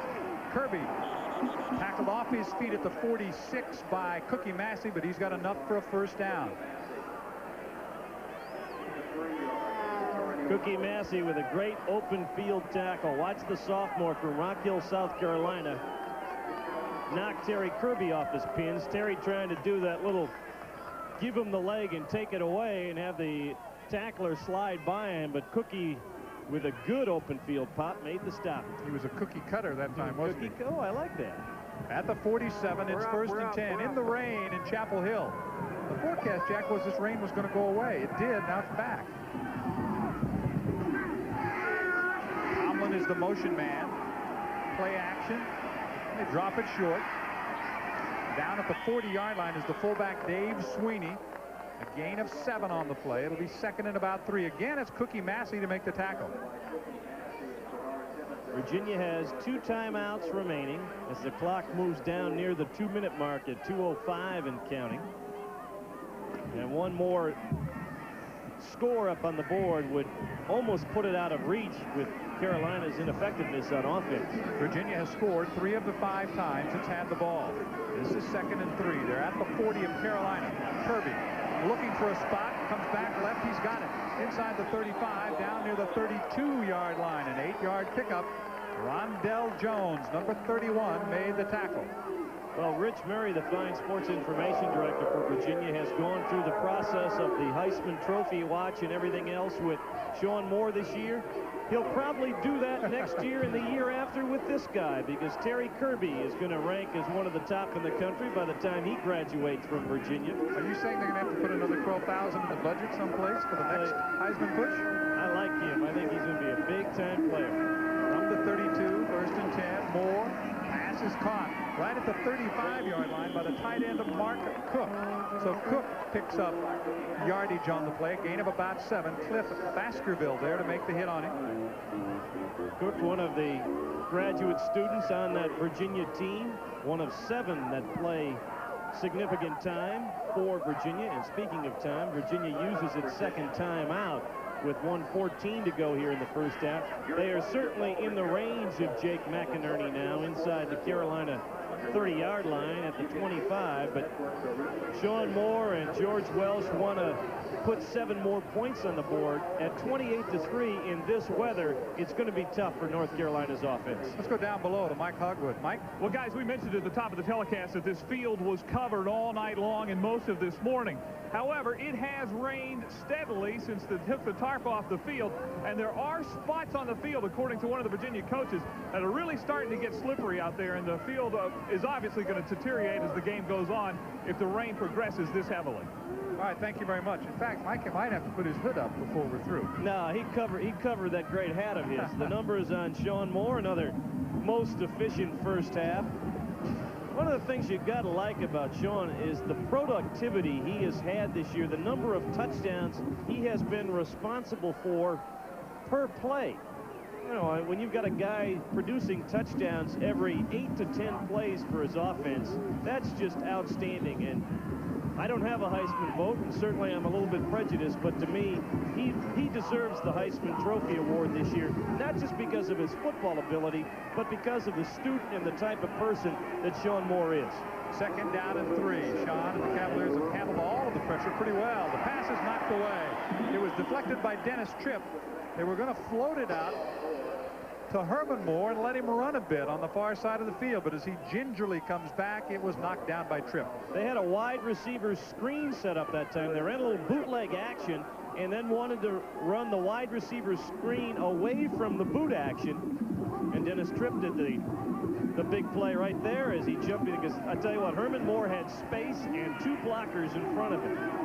4 wide receivers in this pattern. The lone running back is Terry Kirby. Blitz. Complete at the 16-yard line. Did he make the catch? It appears that Dooley made the catch near the 16. That will be a first down.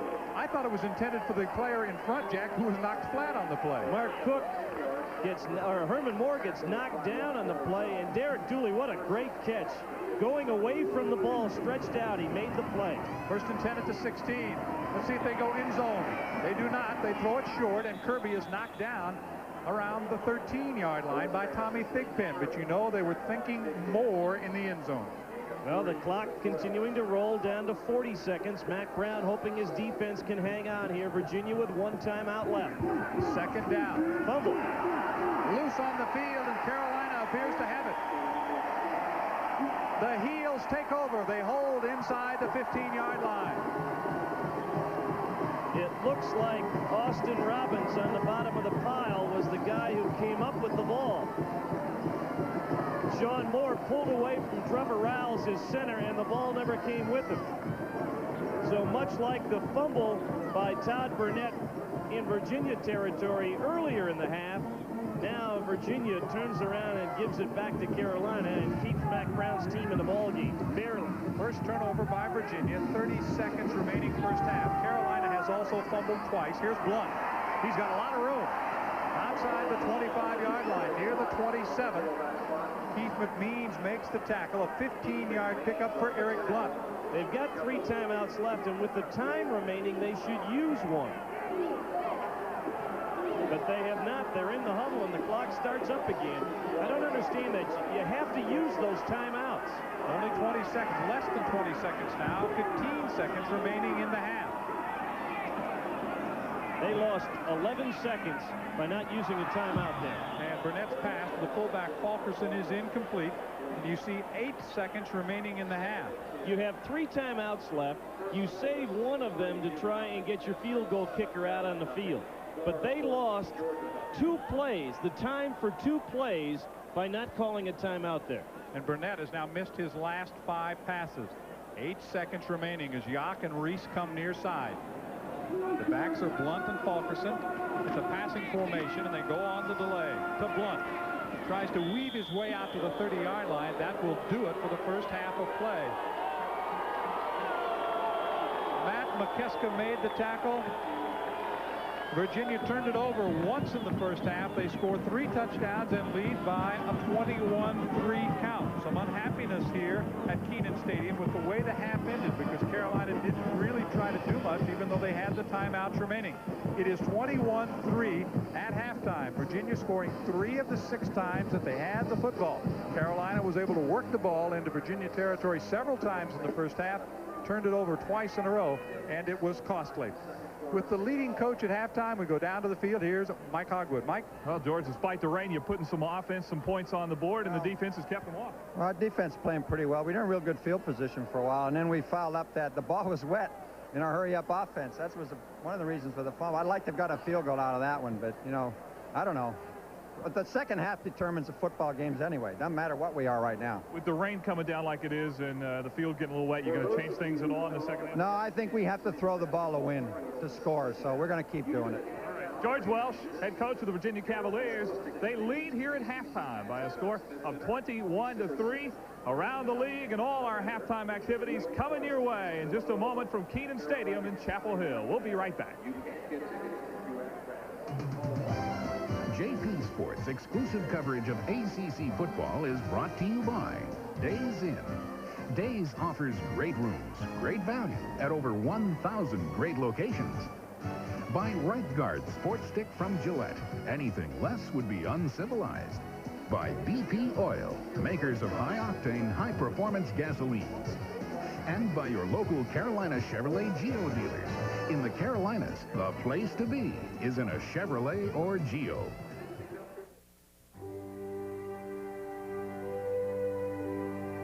More than wealth or beauty, power or might, is the value of a good name. The springboard of integrity, self-knowledge, commitment, and esteem. A good name is to be chosen because it lasts. Virginia, a good name. In the Atlantic Coast Conference, the pursuit of knowledge is the foundation of the college experience. A record 904 student athletes were named to the 1989-90 ACC Academic Honor Roll, a program which recognizes those individuals earning a 3.0 or a better grade point average for the entire school year. The Atlantic Coast Conference, preparing tomorrow's leaders today. Come to Kiowa Island, just 21 miles south of historic Charleston. Spend 2 nights and play 3 great golf courses for just $69 per person per night. Golf by Nicklaus, by Player, and by Fazio. Just $69 per person per night. Enjoy a great ocean view room or a hideaway villa and 3 great golf courses. For reservations, call toll-free 1-800-654-2924. Some restrictions apply, valid through February 27, 1991. Come to Kiowa Island. Investors looking for signs of intelligent life are advised to look closer to home. For effective investment plans and strategies, expertise, and service unsurpassed by any other investment firm, and a full range of financial products and services, you need look no further than the leading Southeastern investment firm, Interstate Johnson Lane. The Virginia Cavaliers lead the North Carolina Tar Heels 21-3. We are at halftime on a wet, rainy, and a little bit chilly afternoon here at Kenan Stadium, but for Virginia Cavaliers, it's got to be a little bit brighter after those 3 touchdowns. North Carolina in the locker room trying to decide how to come back from this one. Both Virginia and North Carolina had tough losses a week ago. Let's start off around the league by taking a look at that big showdown between Virginia and Georgia Tech. Around the league, presented by Interstate Johnson Lane, the leading Southeastern investment firm. In Charlottesville, Virginia, it's the big showdown. Georgia Tech and Virginia. The Cavaliers with the early lead. Sean Moore, 3 touchdowns in the first half, including this 6-yard run that makes the score Virginia 28, Georgia Tech 14 at halftime. But Tech scored 2 quick touchdowns in the third quarter to catch up. This one, a 30-yard pass from Sean Jones to Emmett Merchant. It's all tied at 28. Virginia wasn't through. Herman Moore on the receiving end of this Sean Moore pass, 63 yards. And Virginia's on top 35-28. Georgia Tech came right back and tied it up again. William Bell, 8 yards out. It's tied at 35.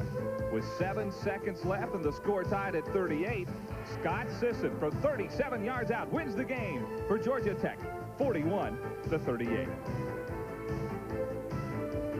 In Blacksburg, Virginia, North Carolina State and Virginia Tech. Terry Jordan running for a score, and State's out on top at halftime. Virginia Tech comes back, though, behind the arm of Will Fuhrer, and Tech goes on to a win, 20-16. Wallace Wade Stadium in Durham, it's Duke and Wake Forest, and the offense was rolling for the Blue Devils. Dave Brown, 8 yards in the score here. It's 10-0. 17-3 when Wake Forest gets a field goal. But then Duke's Billy Ray puts a couple of touchdowns on the board in the second quarter. Duke 57, Wake Forest 20. In Death Valley, Clemson and North Carolina. Ronald Williams scores the first touchdown, a 19-yard run, and then the Clemson defense took over. Dexter Davis with an interception, 30 yards return here, and Clemson goes on to a win, 20-3 the final. The Tigers out on top of the Tar Heels. And taking a look at the ACC standings before this day began, Georgia Tech, no losses in the conference. They have one game remaining to be played. That is next Saturday against Wake Forest. Georgia Tech playing outside the league today against Virginia Tech. There you see Virginia at 4-1, 7-1 overall. Clemson, North Carolina, Maryland, NC State, Duke playing State today in a big ACC contest, and Wake Forest with no wins in the league as of yet, 0-6, 2-7 on the year. Our score here at halftime is 21-3. Virginia out in front. It's time now for our MCI Long Distance Play of the Week. It's brought to you by MCI, the official long distance company of ACC football. 1 week ago, Wallace Wade Stadium, it is Randy Jones of Duke. He breaks a tackle, breaks another one there. At the 30, he'll go 97 yards on this kickoff return, helped Duke beat Wake Forest 57-20. This was Randy's second scoring return of the season, and that is our MCI Play of the Week. We're in Chapel Hill, where our score is 21-3, and we'll be back in just a moment. Tar Heels have a proud tradition of athletic achievement, but sometimes their proudest moments don't make the sports page. This year, 170 student athletes have been named to the ACC Academic Honor Roll. Their outstanding performance is typical of Carolina's emphasis on academic excellence. 2 centuries of achievement. The University of North Carolina at Chapel Hill. This message presented by the Atlantic Coast Conference. It's ever so tough being ranked #1 and not being rank. Playing the game without getting gamey. What assists me is Right Guard Sports Stick from Gillette with its maximum protection and aromatically airy scents. It's the essence of good gamesmanship. After all, when one is capable of home runs, why play foul? Right Guard Sports Stick, deodorant and antiperspirant. Anything less would be uncivilized. Who wants some slack jaw smoking your tires in the parking lot? Hey!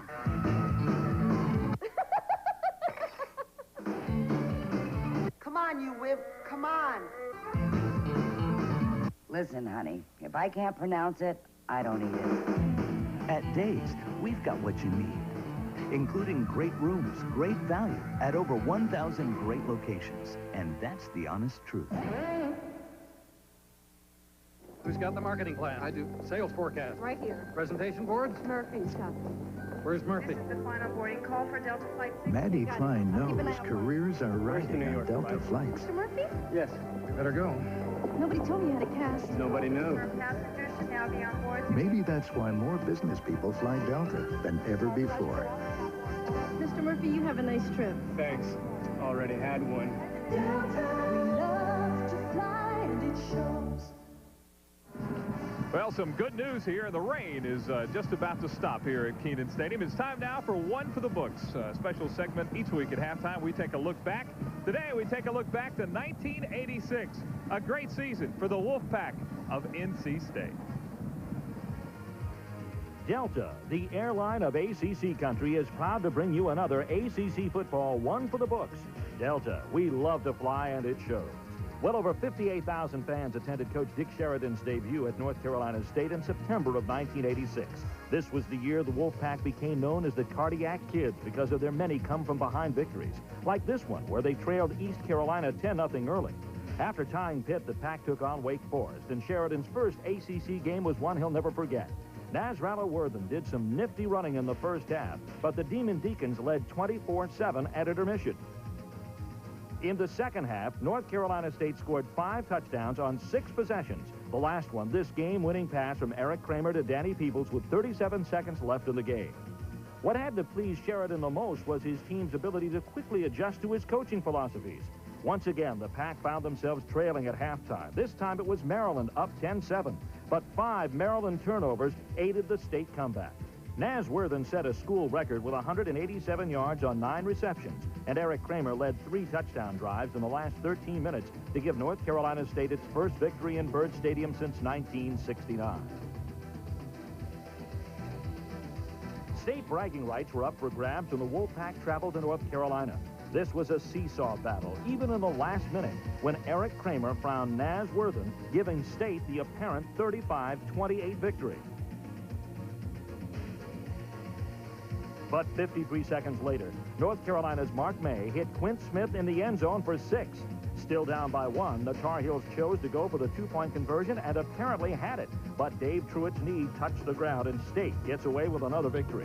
In 1986, Wolfpack fans witnessed some dramatic finishes, but none could have prepared for the drama when South Carolina came to town.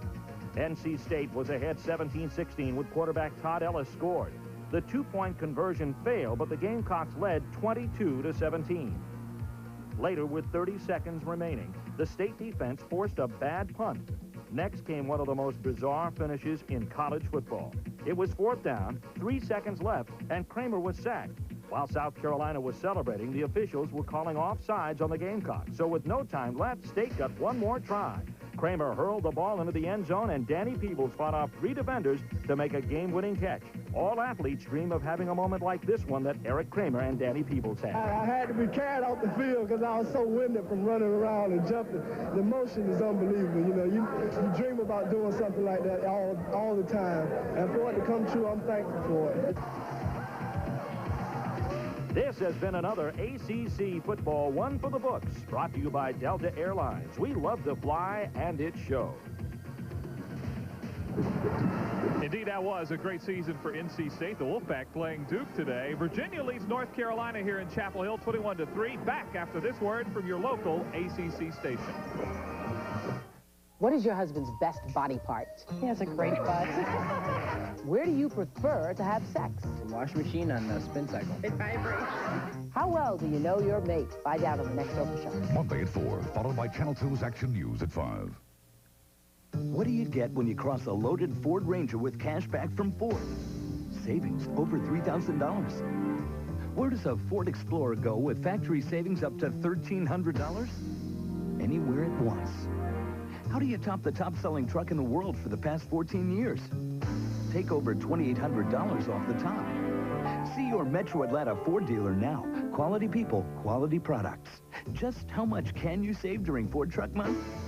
See for yourself. Because of all the construction on the road outside, Office Furniture Warehouse is having a huge construction sale. You'll find sensational low prices on quality office furniture. 4-door letter-size file cabinets in your choice of 4 colors are only $122 each. This letter sign chair is available in several colors for only $239. This matching executive chair is only $279. And this task-oriented chair is just $349. So save big at Office Furniture Warehouse's construction sale. And be sure to ask about the clearance center. Office Furniture Warehouse in Marietta.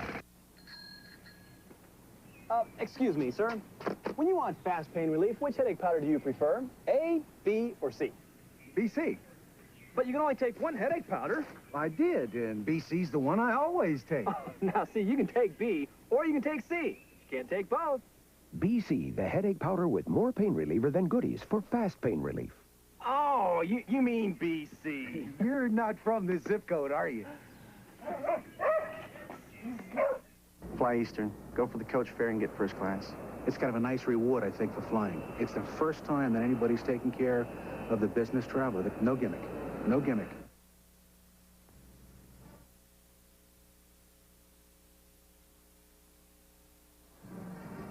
Now it's time for the Jefferson Pilot Scoreboard, brought to you by the Jefferson Pilot Life Insurance Company. For insurance and financial services, better call JP. In Raleigh today, NC State out in front of Duke 10-0. Georgia Tech, Virginia scoreless in the second quarter. Penn State and Maryland tied in the second quarter. Zolak with a touchdown pass in that game. Number 6, Iowa is trailing Ohio State by a field goal at the half. And the Florida Gators lead the Bulldogs of Georgia 24-7 in the second quarter. Temple over Pittsburgh 7-6 at halftime. Got quite a lineup of games for you next week here on JP Sports and ACC football. Check your local listings, whether it's North Carolina and Duke, Maryland and Virginia, or South Carolina playing against the Clemson Tigers. Well, as we do each and every week, it is our pleasure here at halftime to introduce you to an athlete who excels not only in his or her sport, but in the classroom as well. Here's our Student Athlete of the Week. And in recognizing our senior... The ACC Student Athlete of the Week is brought to you by Infiniti, who invites you to test drive their full line of performance and luxury automobiles. Duke women's basketball player Sue Harnick graduated last May with a degree in economics. Now she is a graduate student in health administration. But Sue is also putting on quite a show on the basketball court at Duke. You have to have a lot of commitment and control of your time, because the studies do take up a lot of time, and this year, especially in graduate school, you have a lot of group projects. So I have to balance going to practice and also meeting with different groups at school. So that's hard, but the coaching staff has been real understanding in what I need to do and the team. So some days we have to practice late when we normally would practice early. All this hard work will pay off, though, because Sue plans to put her graduate degree to use right out of school. My program's 2 years, so I'll finish my program next year. And after that, I'll probably do a residency in a hospital somewhere, probably in the southeast part of the country. After being second team All-ACC her junior year at Duke, Sue injured her right knee last season, but she's worked her way back and is ready to play. I have a lot of support from my teammates, and the physical therapy that I've been receiving at Duke has just been outstanding, and I've had help from just numerous people that have been interested in helping me get back to full potential, and I think I'll be able to do that. Congratulations to Sue Harnick, our Student Athlete of the Week. 21-3, our score. We are at halftime. We'll be back with first half stats and highlights and talk with Mac Brown in just a moment. Stay with us. That's my son. You know, he could grow up to be one of the world's great doctors. Yeah, maybe a brain surgeon. Of course, that'd be years of medical school, big bucks. Maybe he'll just be a famous lawyer. And then there's law school, more big bucks. Actually, I think he'll make a great politician. He already knows how to get everything he wants. Jefferson Pilot, Insurance and Financial Services. Stand out in your crowd. Show your true colors at the game, at home, wherever you go. An exclusive new design for each ACC school. Available only through this TV offer. Call 1-800-753-1ACC to order. Imprinted in official school colors and including school mascots, these items will not be sold in stores. Call right now. 1-800-753-1ACC. This is a free call.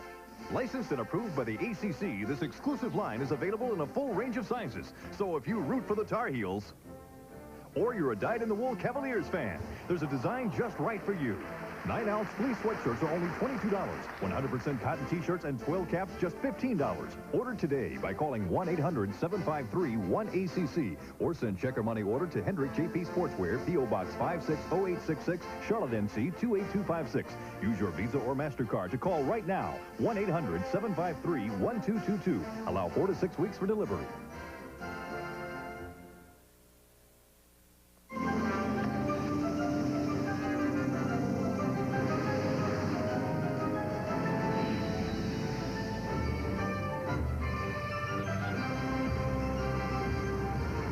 Where do millions of the world's vehicles go when they need to fill up? The same place you do. BP. Don't worry, you were here first. BP. On the move.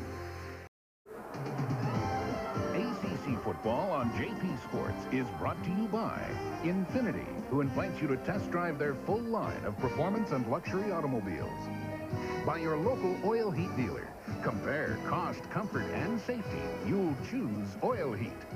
By the Schick Slim Twin Disposable Razor. It reaches every place on every face. And by Budget Rent-A-Car. For a rental that's loaded with extras at a price that isn't, the smart money is on budget. On the Carolina sidelines with Mac Brown, you need points. Well, Mike, we had to come out and relax and have some fun. We played too uptight. It's a young team. We knew we had to stay on the field offensively. We've had the 2 turnovers. We got to get in that end zone the second half. Defensively, we've had them backed up in 2 third and long situations. They converted. They both led to points. We need to hold them, get the ball, relax, and go downfield and play offense like we know we can and get back in this football game the second half. Virginia's a great football team. We've got to play good the second half to get back in the thing. All right, good luck to you. Mac Brown, let's go back upstairs. All right, Mike, thank you very much. We are at halftime. It's 21-3. A couple of back-to-back turnovers were really costly as far as Carolina was concerned. And it was a pattern we saw a little bit last week where they'd move the ball beyond the 50, then things would kind of stall out and they'd get nothing out of it. That's certainly what happened in the first half here. Virginia cashed in on 3 of 6 opportunities. Let's take a look at some of the first half stats now, brought to you by Schlitz Malt Liquor. And you can see in the numbers a 100-yard advantage in total offense for Virginia. The turnover situation is what really killed North Carolina. The 2 turnovers occurred deep in Virginia territory, inside the Virginia 35 and inside the Virginia 20. And those were the things that took Carolina out of scoring opportunities, enabled Virginia to take the 21-3 lead. Let's look at how Virginia got their 3 touchdowns. They helped Herman Moore right away from their first possession tie an NCAA record for consecutive games with touchdown catches as he outleaps Doxy Jordan for the first score. Terry Kirby with a great block on the option sprung Nicky Fisher for the second Virginia touchdown. And then Mr. Kirby got a chance to get into the end zone. A beautifully thrown ball by Sean Moore and an even greater catch by Kirby coming out of the backfield. That touchdown made it 21-3. Clint Waltney is ready for the kick, and so is John. All right, Jack, thank you very much. The 3 deep receivers are Holmes, Washington, and Brown. Virginia will have the ball, and as Mac Brown said, Carolina's got to hold them, relax, and get some points on the board. The kick will skip through the 3 receivers. I think it might have hit the official. It's picked up at the 1-yard line. With the football is Washington, and Washington, still trying to get away from traffic, is down near the 7-yard line. Virginia will start deep in a hole after the second half kickoff. Bracy Walker down on the coverage team, and it's at the 7-yard line. Well, I'm sure as Sean Moore and the offense for Virginia go out to start this second half, they wanted a little better field position. That has been a problem for Virginia. They have not enjoyed very good field position much of this football game. They've been forced to march long distances to get their points. You see the first half numbers, a good first half for Sean Moore. 2 tight ends out of the I formation, deep in a hole. Kirby to the 10, he's got 3 on the play, and then he's driven back by the middle of that Carolina defense. Tommy Thigpen, number 40 right there at the bottom of the pile. He and Dwight Hollier, the 2 inside linebackers, had good first halves for the Carolina defense. They were able to force on 2 consecutive occasions a 3-and-out against the Virginia offense. Actually would have done it 3 times in a row except for a roughing the passer penalty. They've got to do that again right here. Kirby averaging 104 yards a game, has 54 at this point, early in the second half. Play action, Moore rolls, looks, and keeps. He'll be knocked out of bounds. A good hit at the 13 by Cookie Massey. So from the 13, still about 4 yards short of a first down. But that's the experience of a 5th-year quarterback. Sean Moore right there, knows he's deep in his own territory, needs to get positive yardage, but does not need to take an unnecessary risk. So he gets the corner turned and is able to get upfield, and he'd much rather be in, as George Welsh would, a 3rd and 4 situation rather than 3rd and 8 or 9. Julian Moore are the wide receivers. The tight end is split as well. 3 receivers in the pattern. It is Kirby. Kirby for the first down. He's going to be a bit short as he gets across the 15 near the 16-yard line. It'll depend on the spot, but it would appear that he will be a bit short, and Carolina is held. They're going to get the football. Well, field position to factor again as North Carolina sees a conservative approach by the Virginia offense, and they shut the door. The offense will have another chance, and the Virginia defense will try and continue to do what they did pretty well in the first half. they should get decent field position out of it. Blunt has done a good job on kickoff returns. He'll handle this punt. Not a long punt. It bounces near midfield and will trickle into Carolina territory. It'll be tracked down near the 44-yard line. A 39-yard punt by Ed Garno, and good field position for the Carolina blue and white. North Carolina, we've talked about the biggest turnaround in NCAA football this year. You can see what they've done this year, and the biggest difference has been the improved defense. The offense has yet to reach that same kind of effectiveness, John. 3 wide receivers on first down. Natrone Means will try the right side. Across the 45, and he's banged down near the 49-yard line. A gain of 5. Tony Covington forced him out of bounds, but the freshman, Natrone Means, picks up 5 more. Remember in the first half, John, when I talked about patience for a tailback, and Terry Kirby has that? Natrone Means showed that there. Normally you don't like to be horizontal, but that time, by being patient, he gave himself a chance to turn the corner and got good yardage. 13:15 to play, third quarter. Motion man is Randall Felton. Natrone Means, left side, he's got a hole and a first down. They tried to take the ball away from him, but he gets down to the 36-yard line. Covington with a tackle. Means picks up 15, and Jack, he came very close to losing that ball again. Watch as he spins through the secondary. Good block at the point of attack on Killian by Fulkerson, the fullback. Right there, Benson Goodwin, who already has 1 fumble recovery, nearly stripped it away. Covington on the hit in the secondary. 1st and 10 at the 36-yard line. Just 1 that time for Means. He's tripped up from down below. Joe Hall got a hand up while he was on the ground and made the tackle. Well, we saw this happen in the first half. They would get down inside the Virginia 40-yard line and then start to stagnate on first down. That time it was a good play by Joe Hall, and you've got to give credit there. But again, Mack Brown has his team in a 2nd and long scenario. Holiday right, Reese and Felton split left. The backs, Fulkerson and Means, are split behind Burnett. 2nd and 9, the pass is incomplete. It was really in between 2 receivers. Means was there, Holiday was there, and it's incomplete. And again, Virginia on 2nd and long, blitzed. James Pearson, the inside linebacker, starting for the injured Yusef Jackson, was the guy who put pressure on Todd Burnett. And I don't know if it's a factor from last week, John, where he had the slight concussion, but Burnett has not been positive back in the pocket today. Been very tentative. 3rd and 9. Down he goes. Another sack. Again, it's Joe Hall, number 78, and that's 4 times that Virginia has sacked the quarterback, Todd Burnett. We have heard Coach Mack Brown talk about his quarterback being tight in a ball game until he gets in sync, and he continues to have problems. That was another power sack. Joe Hall just ran right through the middle of the Carolina line. He just overpowered Brian Bollinger. McAllister will try to hang it high. He's not been able to get one down deep so far, and again he misses. Tried to hang it up. He'll be credited with a 42-yard punt. So at the 20, Virginia will have it for the 2nd time in the 2nd half. 11:43 remaining. The lead is 21-3.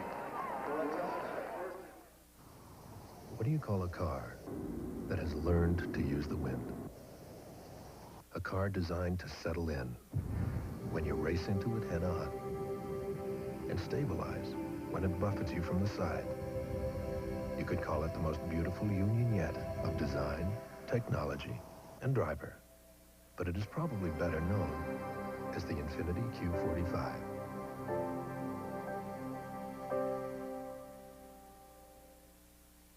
A6, hurry and you'll make it. Delta Airlines ticket agent Sam Singletary knows how to get people moving. Mr. Franklin, your bag. But sometimes he has to show off a few moves of his own. The kind of moves that made him a first-string halfback. Sam Singletary shares a feeling with everyone at Delta. He loves what he's doing, and it shows. Thanks.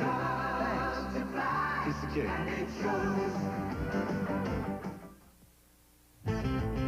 Taxes go up, the market goes down. Talk of recession, gotta get out of town. Good folks of days, cut me a break with the days, beat the bad times. Now through December 31st, get a great room for as low as $29. Hey, there are brighter days just down the road. With the day, be the Valentine's rate.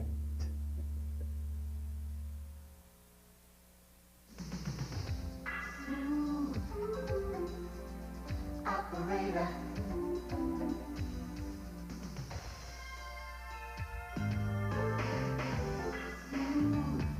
Yeah.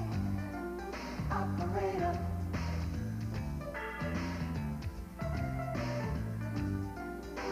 Ooh, yeah. No one does it like the ball. It is a very soggy Saturday in Chapel Hill. Virginia leads 21-3. No problem for the Ram. Near something dry.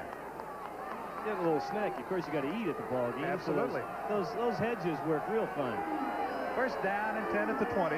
Carolina hoping for some of the defense they've had in the last 6 games. They have not allowed a second half touchdown in the past 6 games. The option goes to the fullback. Steele, first man through, and he's got close to 7 yards on the first down play. You know, like the double tailback situation, George Welsh has a double fullback situation. Dave Sweeney is the blocker of the two, and Gary Steele the ball carrier of the two. And he carries Tommy Thigpen for about 5 yards. Just good power by the 6'2", 218-pound redshirt sophomore from Chesterfield, Virginia. It is 2nd and 3. Tomlin and Sapola, the wide receiver, split right. Kirby trying to pick his way for a first down. He'll get about a yard, and that's all. Austin Robbins, who had a fumble recovery in the first half, leading the defense for Carolina. See, right now, George Welsh, I really believe, is of the opinion that the Carolina offense is not capable of scoring a lot of points. So he says, I'm not going to take unnecessary chances in my end of the field. And if it means a couple of 3-and-outs and punting, I'll do that. So Tola right, Dooley is split out to the left. Tight end Cook is well split left. 3 receivers on the 3rd down formation. Option play. Moore high-stepping for the first. It's going to be close, and he's going to be short. He did not get there. Tommy Thigpen tripped him up as he tried to high-step to the 30 and pick up the first down. Probably the first time this afternoon we have seen Sean Moore not make the correct choice on the option. He had Terry Kirby out there. And had he been able to make the pitch, Kirby, I think, would have gotten the first down. 4th and a yard. Blunt will be deep. For the Tar Heels.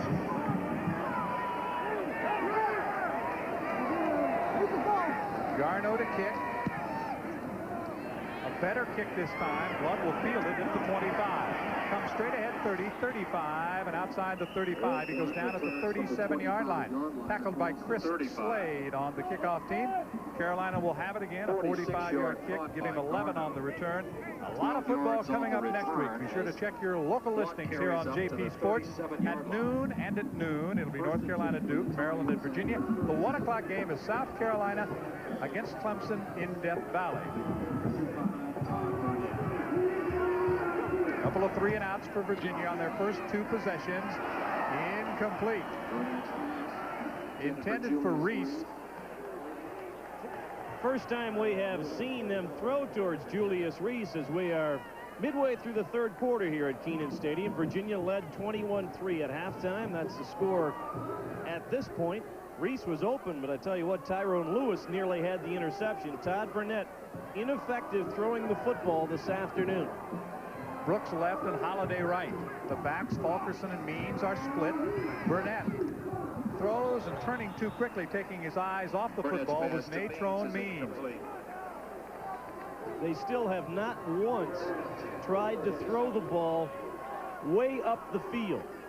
And you can see the Virginia defense get narrower and narrower. By that I mean they don't line up a guy more than 8 or 9 yards from the ball, because there's been no need to. Burnett has missed 8 in a row. Means down at the 39-yard line. See, that makes no sense. It's 3rd and 10, and you throw a 3-yard pattern. Todd Burnett has no confidence at all right now. Mack Brown talking to him on the sidelines.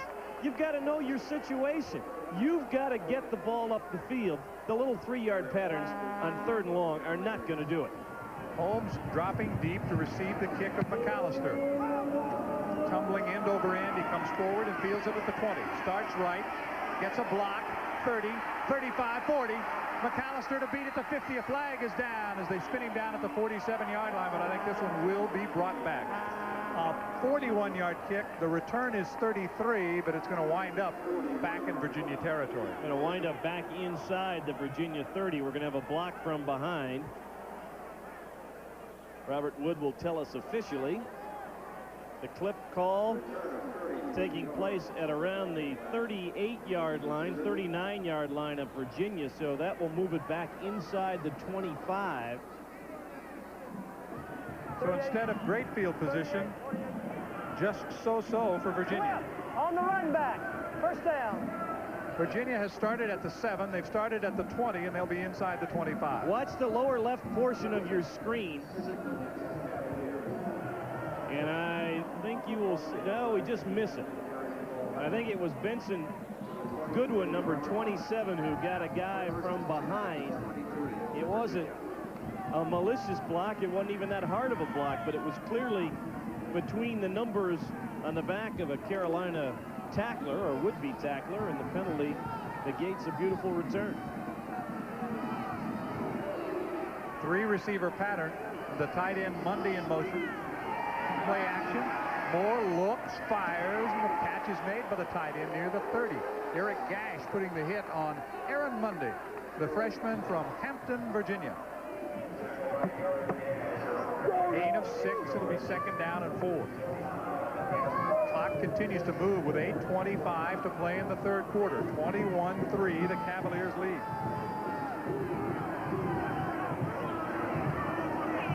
Kirby and Sweeney now in the backfield, lined up in the I. Sweeney's the fullback, Kirby the tailback. Long count by Moore. Pass is caught by Tomlin. He's outside the 40. It'll be spotted near the 43-yard line. Cliff Baskerville makes the tackle. First down, Cavaliers, a gain of 14.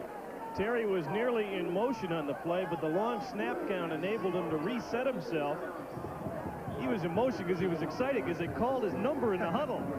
He wanted to get out there and catch the ball, and Tomlin makes his 7th reception of the season. Speaking of going, where will the Cavaliers go for bowl time? Just about everybody in the bowl picture is here to watch the Cavaliers this afternoon. Option pass down the middle. Too long. Intended for Derek Dooley, but he could not catch up. Rondell Jones was running with him at the 20-yard line. Derek Dooley.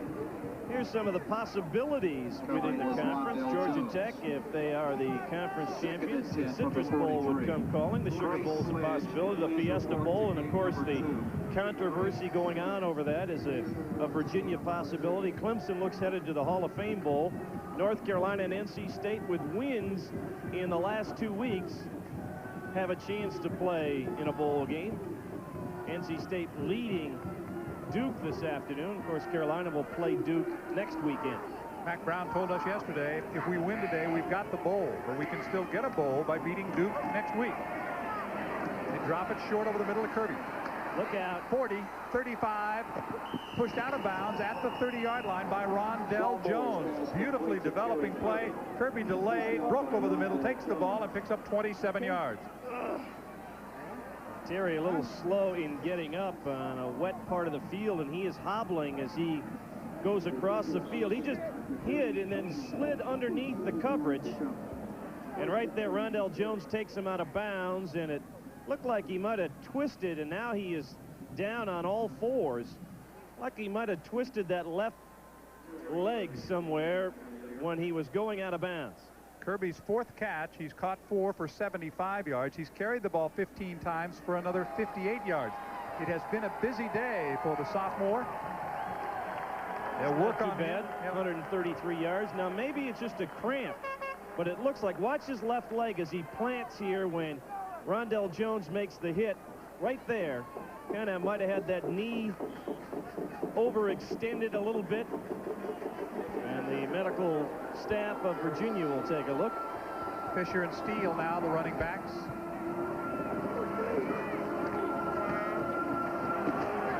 Steele forward for about 3. That was a botched play. Baker makes the tackle. Bumping into the quarterback was Steele. Sean Moore turned. It is NC State winning over Duke right now. Second quarter, 16-0. Wolfpack tries to keep it going. Look at this one. Virginia Tech and Georgia Tech are scoreless at halftime. So a bit of a letdown there. Maryland coming back. They were down early. Now tied with Penn State at the half, 10-10 in Happy Valley. Maryland will be at Charlottesville next week to play Virginia. That'll be one of our 3 broadcasts next weekend. Just over 7 minutes remaining, third quarter. Fisher spinning inside the 25 to the 24-yard line. It'll be 3rd and 4. Again, Roy Barker defensively. Well, Virginia, of course, before the Georgia Tech loss last week, also looked at their game with Virginia Tech as a game of great concern for them to play the Hokies down at Blacksburg. Bobby Ross was concerned about his Yellow Jackets playing Virginia Tech this week because he knew they would be down after the emotional high of the win in Charlottesville a week ago. And, of course, Virginia Tech rallied to beat NC State last week. 4 wide receivers on the field. Duly in motion. It is the quarterback draw. And Sean Moore will not get there because Austin Robbins would not let him. And that will bring on Jake McInerney. McInerney, who has been outstanding in the field goal department. They try and run the quarterback draw. And Austin Robbins fought off the block of Paul Collins and made a nice tackle. It will be a 40-yard attempt coming up for Jake McInerney, who has made 9 in a row. Rob Riddle, the holder. Trevor Riles is the snapper. The kick is up, and it is good. So that's 10 straight. Virginia gets 3. They get the first points of the second half. It's a 21-point lead. Virginia, 24-3. More after this word from your local ACC stations. What is your husband's best body part? He has a great butt. Where do you prefer to have sex? The washing machine on the spin cycle. It vibrates. How well do you know your mate? Find out on the next Oprah Show. Monday at 4, followed by Channel 2's Action News at 5. The Men's Warehouse opens in Atlanta. If our substantially lower prices on men's designer clothing don't impress you, our excellent service will. I guarantee it. The Men's Warehouse, now open in Cumberland, Gwinnett, Kennesaw, and Buckhead. Boy, was I embarrassed. The Uglies had attacked my home, and I wanted to hide. I didn't know what to do, and then it hit me. Sears sells siding. That's right, Sears is America's leader of installed home improvements, and they could save me from the Uglies. There's no better time than now to make your home beautiful with pure vinyl siding from Sears. For a limited time, with your purchase of siding or overhang from Sears, there's no payments until January 1991.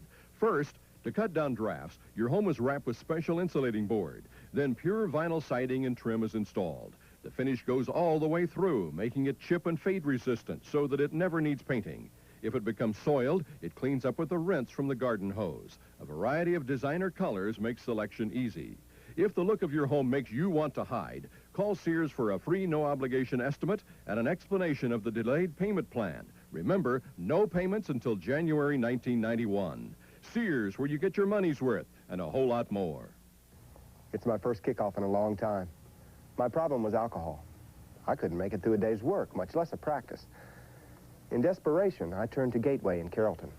Gateway's treatment center got my whole family involved, and soon I learned to count on Gateway's professional help. But this season, the parents and the kids are counting on me. Hey, Dad, does this mean I have to call you Coach? If you or someone you love has an addiction problem, call Gateway in Carrollton today.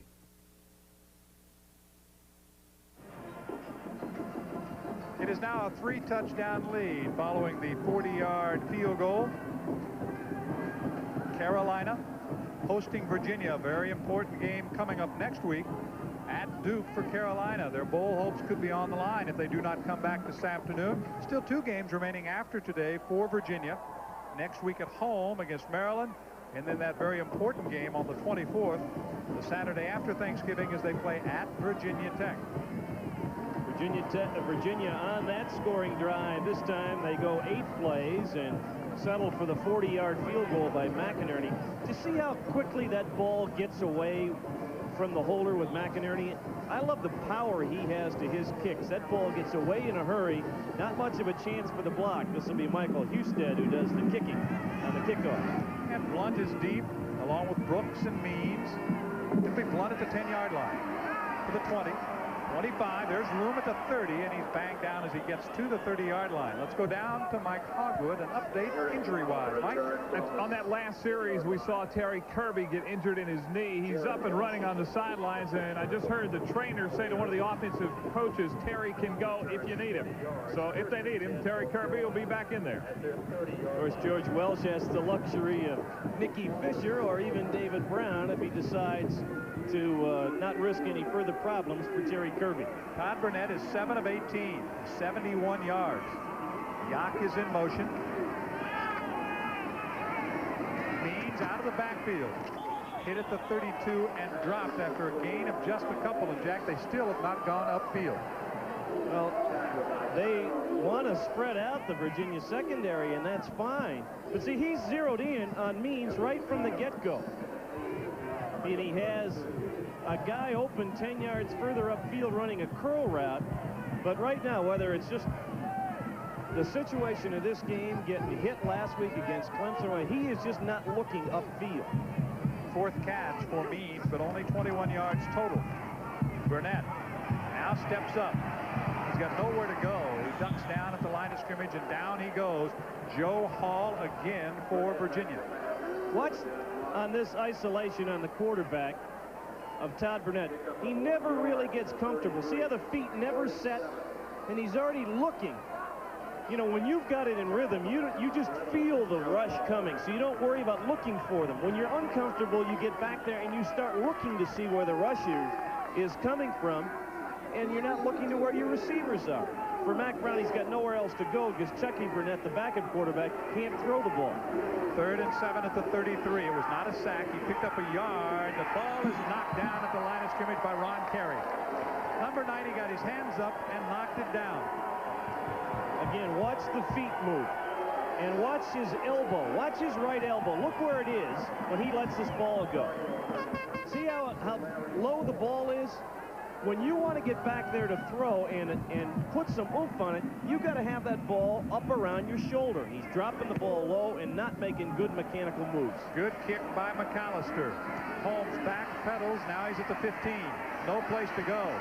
He'll be nailed at the 17-yard line. A 49-yard kick, only a 3-yard return.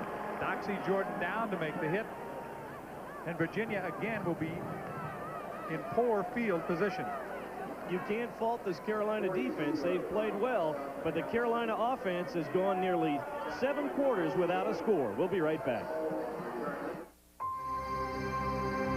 Inside the Infiniti Q45, the world is flat.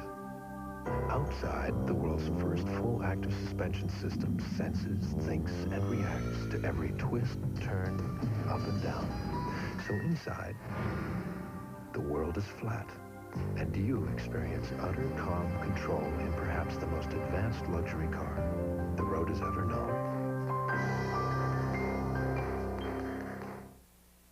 I can't wait till I retire. You know why? I'm going to Africa. There's this one small area there where the lions sleep in the trees. You know why? To get away from this tiny ant. Gets in their fur, drives them wild. So they sleep in the trees.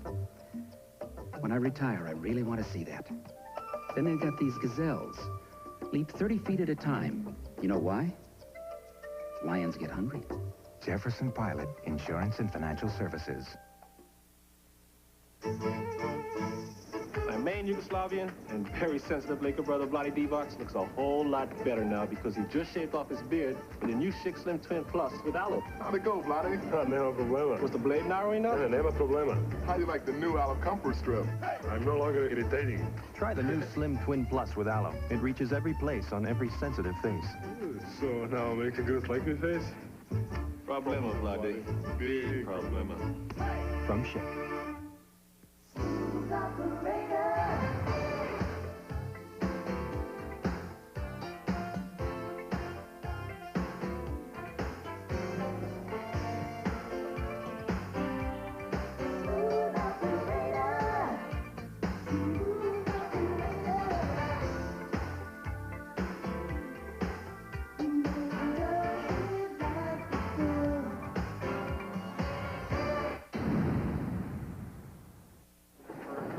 are back with 4:12 to play in the third quarter. Virginia has the ball at their own 12-yard line.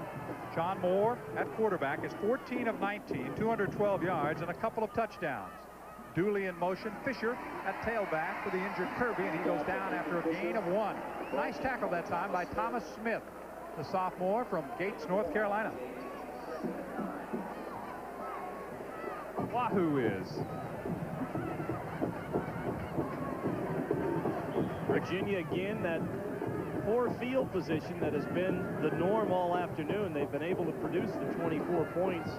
Ironically, John, that's about half their normal productivity. A lot of teams would like to score 24 points a game. They score nearly 47 a game. Moore looks to Tomlin, comes back the other way to Herman Moore, who makes the catch for a first down out at the 32-yard line. There was an example there of the turf toe. Herman loves to make that catch and do the quick spin to turn up field. He just couldn't do that, coupled with the fact that the field is a little bit soft from the rain we had last night and today. He likes to catch the ball, make the quick spin, and get upfield, but that foot and the soft footing prevented him from doing so. But another grab for the All-American. That's 5 catches, and he's right at 100 yards, 99 unofficially. Fisher on 1st and 10 across the 35, outside the 40-yard line, and down he goes. Let's go down to Mike Hogwood. Mike? This is Rob Finney, cheerleader for Virginia. We've been wondering, what is a wahoo? What is a wahoo, Rob? Well, a wahoo's a fish that drinks twice its weight in water. And it's just a nickname we've been stuck to us a long time ago. Why did they give wahoos the name for Virginia? It used to be a gentleman's club, and I guess they drank a lot early 19th century, that kind of thing, when it first started. So. Okay, Rob. Thanks a lot, Mike. Second down, about a yard. Out of the I formation, Steele and Fisher. It's Steele. He's got the first down as he falls out to the 43. I was going to say, Mike's probably had twice his weight in water fall on him there today with the rain that has been a factor, although it is not a problem right now. Well, spotted closer to the 44-yard line. It is 1st and 10 for the Cavaliers, who are grinding away at that clock, leading by 3 touchdowns. 24-3, just over 2 minutes to play in the third quarter.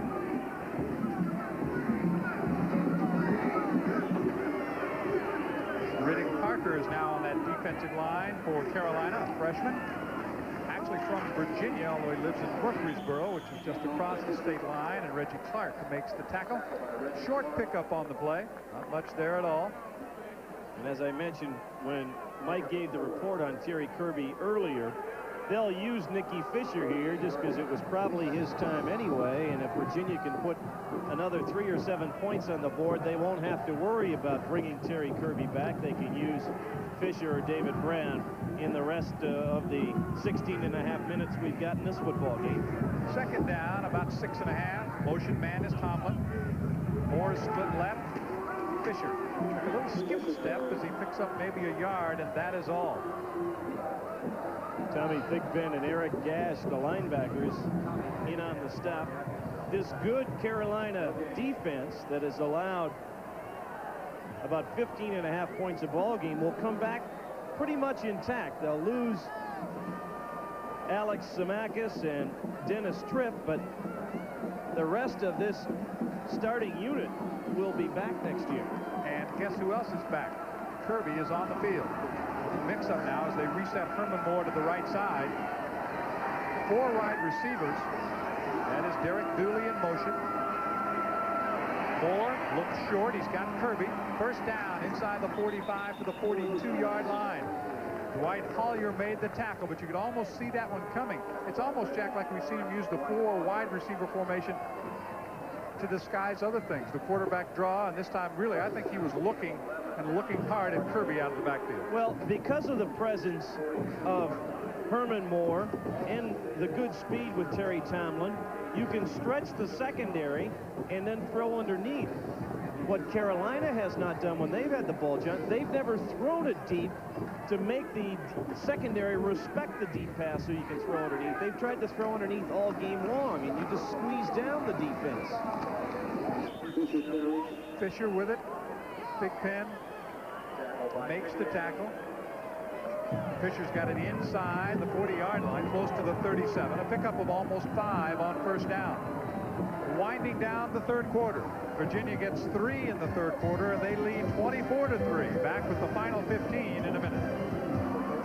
Chris Kelly knows a little beachfront hotel where the view is breathtaking, but the prices aren't. Now, where do you suppose she'd rent a car? Budget, where she can reserve a car that's less than 6 months old in less than 3 minutes. Bob Nickel knows a little French cafe where the food is magnifique, but the bill isn't. Now, where do you suppose he'd rent a car? Budget, where he finds the most luxury Lincolns, over 3,500 locations worldwide, and very tasteful prices. The smart money is on budget. One day there was just too much gray. I thought, should I or shouldn't I? I didn't. I was afraid it might look phony. I wanted natural-looking color, and I wanted to do it right, with no pouring and mixing. Nobody else could give me what I wanted until Clairol Option Instant for Men. I figured if it's from Clairol, I could trust it. I could. I went from gray to my natural-looking color in 5 easy minutes. My hair looks great, feels great. When I look in the mirror, I don't see gray. I see me. Do it right with Option, also in gradual formula. I'm gonna write you every week, Dad. Oh, like when you went away to camp? No, I really mean it. You're all right. Dad. Well, call. Here, that's our new personal 800 number. What? It means you can call home anytime you want, and you don't need any money. Dad? Yes? Could I have some money anyway? Introducing MCI Personal 800, a very new, very affordable way to stay in touch. Home heating should be comfortable and affordable. The facts may surprise you. First, let's compare oil heat with the heat pump. Oil heat responds faster, feels warmer. Durability of equipment is also important, and oil furnaces sold today are typically warranted for 20 years or longer. Other systems, maybe 10. And it's safe, too.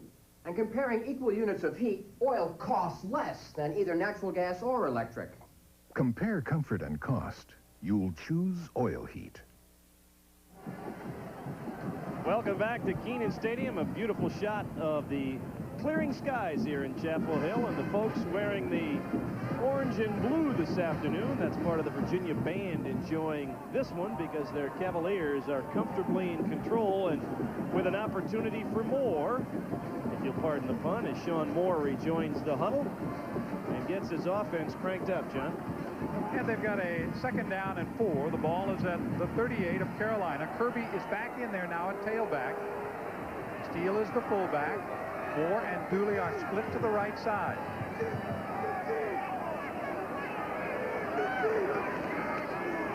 The fullback for 3. Tommy Thigpen made the tackle. The numbers in this ball game that pretty much tell you another solid effort from Sean Moore, Herman Moore, and Terry Kirby, the 3 most important ingredients for that Virginia football team, and along with it the ineffectiveness of the North Carolina offense, particularly the passing game. It is 3rd down and 3. Ball is at the 35. Moore hit from behind. He gets inside the 35 to the 34. Good pursuit by Eric Gash that time. Also Jonathan Perry, number 54, but they were able to track him down, and it's 4th and a couple. Tommy Thigpen coming from the inside flushes Sean Moore out, and then Gash and Perry, the 2 outside linebackers, make the hit. 4th down and a long 2. It's almost 3 yards. Virginia going to go for it. See Tom O'Brien talking with George Welsh. Kirby in motion. We had a couple of people in motion. Knocked away from Kirby. Coming up was Rondell Jones. Almost appeared that there was some confusion in the backfield that time, Jack. They had him going every which way. Yeah, it looked like Steele and Kirby were both in motion on the play, and Rondell Jones steps in front of Terry Kirby to break up the pass. Carolina with another chance, but again, they have gone 7 quarters now without a touchdown, just 6 points the last 2 weeks. Only 3 against Clemson, only 3 so far this afternoon. Across the 35 to the 37, Marcus Washington makes the tackle on Natrone Means after a gain of 3. Means now has carried 15 times for 85 yards. Mack Brown's team looking at 2nd and 7. The most improved statistically in terms of victories in the NCAA this year. Eric Blunt now the tailback. In motion, it's Brooks. Reese is the other wide receiver. Another sack. That's number 5. They're getting back near the 30-yard line. Leading the charge, Washington and Pearson. Where they had only 2 receivers out on the play, Reese and Bucky Brooks, and yet the Virginia defense is able to make the sack. Burnett looking upfield for Julius Reese, and the outside pressure nailed him. We're in the 4th quarter with 12.5 minutes to play. Sack number 5, as we mentioned, so far this afternoon. Carolina, of course, leading everyone in the ACC coming in. With 40 sacks, they dump it short, and it's incomplete. Blunt trying to pick it off around his shins and could not do it. 4th down, Carolina will have to kick it away. A long afternoon for the junior from Burke, Virginia, and for that guy, Mack Brown. And I still have to think that he is feeling the effects of last week's game when he was really hit hard in Death Valley at Clemson. Well, he certainly has not much in the way of confidence when he drops back to pass. Holmes standing back at his 25 to receive the kick of Scott McAllister. He hangs it up, taken right at the 25, and hit after a return of about 3 yards. A 46-yard kick. The return is 3, and the tackle is made by Ray Jacobs. We have 12 minutes and 10 seconds remaining in the game. George Welsh, Virginia rebounding to lead by 3 touchdowns here this afternoon. When creating the new G20 midsize luxury sedan from Infiniti, these were just a few of the amenities we kept in mind. Seating surfaces that are fitted with leather, a cabin that heightens the level of comfort and stretches the limits of space. Of course, with 16 valves and 140 horsepower, that mind also has an alter ego.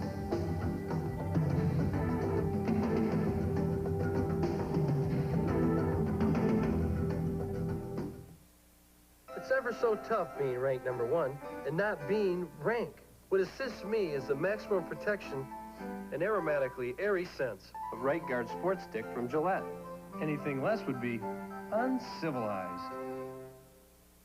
When I was a kid, my father tried to tell me, son, someday you'll understand about responsibilities.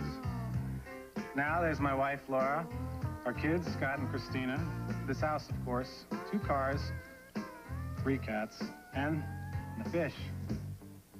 My dad said someday I'd understand. I guess that day is here. After all, who'd feed you guys if I wasn't here? Hey, who are you? Jefferson Pilot, Insurance and Financial Services.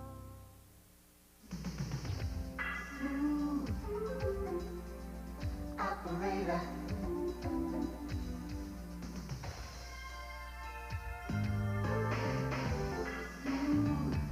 Yeah. Operator.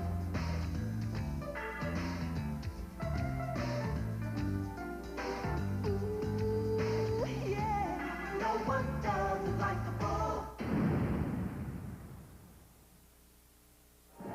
One of the highlights in the day for Carolina has been great punting by Scott McAllister, and you also have to give a lot of credit to the guy who you're looking at from behind. Stephen Wilson is the backup deep snapper, and he has been perfect today, giving McAllister just great snaps. He is the deep snapper in replace of Ethan Albright, who has a broken hand, who normally deep snaps for Carolina. They've got a great kicking game here in Gwaltney and McAllister. Unfortunately, they've had to use more of Mr. McAllister, the punter, than Mr. Gwaltney, the kicker. 2 wide receivers are split to the right. Coming back is Fisher to the left side, and he'll get nothing. Lose a couple on the play as Thomas Smith reacted quickly from that left cornerback position and charged across to make the hit. Well, we do our keys to a ball game in our meetings before every game, and you saw a moment ago the time of possession here in the second half for North Carolina. They had to dominate the time of possession, and they have had the ball less than 6 minutes here in the second half. They had to throw effectively, especially down the middle. They have not done that at all. And so it's not surprising that Virginia has the 3-touchdown lead. Fisher banged as he crosses the 30 to the 36. Let's go down to Mike Hogwood. Mike? Guys, it looks like North Carolina on offense is going to make a change at quarterback. Chucky Burnett, number 11, is loosening up here on the sidelines like he's going into the game. Earlier this year against Wake Forest, Chucky came into the fourth quarter and led North Carolina to victory, and they had to come from behind to do it. 11 minutes still in this ball game. A long way to go, though, for Carolina. And a long way to go for Virginia on this play. It's 3rd down and 6 after the gain of 6 at the 31. Fisher outside. He's got a first down at the 40-yard line, and down he goes. The ball is loose, but it was knocked loose as he hit the ground. The tackle made by Bracy Walker. Good block out on the flank by Derek Dooley, the senior wide receiver. Watch number 83, left side of your screen. As Fisher works for the first down, Dooley screens off Cliff Baskerville, and that gave Fisher the lane to pick up the first down. You can see the fumble clearly happened after he was down. And he gained 9 on the play. 1st and 10 at the 40-yard line. Steele now is the fullback. Fisher the tailback out of the eye. Steele has got 5 yards. Barker made the tackle, number 92.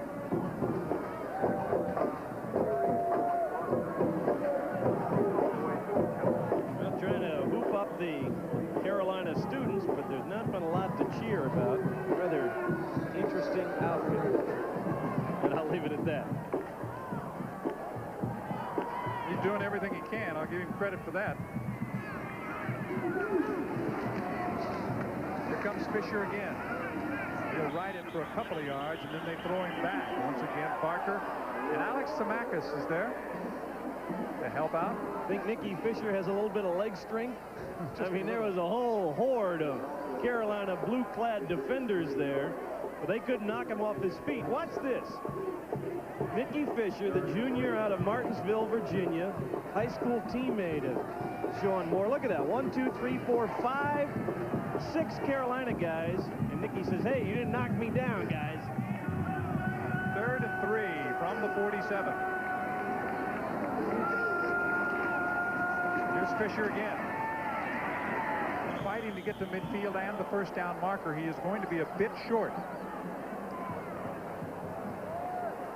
Tommy Thigpen stuffed it, a yard short of the first down, and it'll be 4th down for Virginia. What will the Cavaliers do?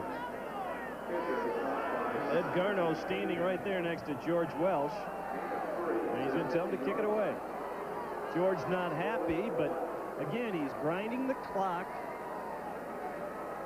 Not making the mistake that could let Carolina perhaps make a big play and get back into the ball game. Garneau with his 5th punt of the afternoon. Blunt is deep. He's standing at his own 10. Skies continue to brighten. Boy, contrasted kicking style. This one will zip into the end zone. Garneau with the low-line drive-type kicks. And on the other side of that coin, Scott McAllister booms them high. Different styles of kicking. We've got different styles of football next week because some of you, starting at noon here on JP Sports, will see North Carolina against Duke. It'll be a pivotal game for the Tar Heels. Others will see Maryland at Virginia. And still more, starting at 1 o'clock, we'll see South Carolina at Clemson. And Chucky Burnett is on the field here. He's just 6 of 15 throwing the ball this year.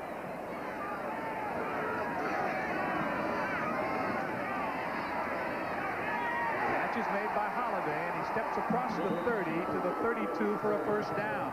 With him is Greg Jeffries, but Holiday gets the first down. Well, they go and attack where I felt they should have attacked right from the beginning of the ball game, John.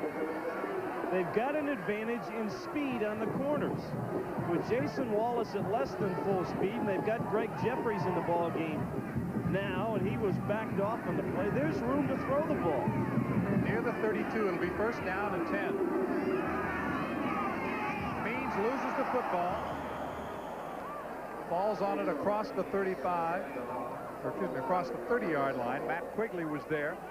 The ball popped loose. Scores elsewhere in college football. You can see that game into the 3rd quarter. Georgia Tech still scoreless. NC State on top of Duke at Raleigh. Look at the total offense for the two teams. Not a whole lot. We're in the fourth quarter here. Chucky Burnett steps up, flag goes down as he is brought down, and near the line of scrimmage, Tyrone Lewis came up to make the tackle from his safety spot. See Tyrone Lewis saying the infraction against Carolina, and Robert Wood indicated it was holding against the Tar Heels. The possibility that Virginia will decline this penalty is like 3rd and 11, right? 2nd and 20 or 3rd and 11. What are they going to do here?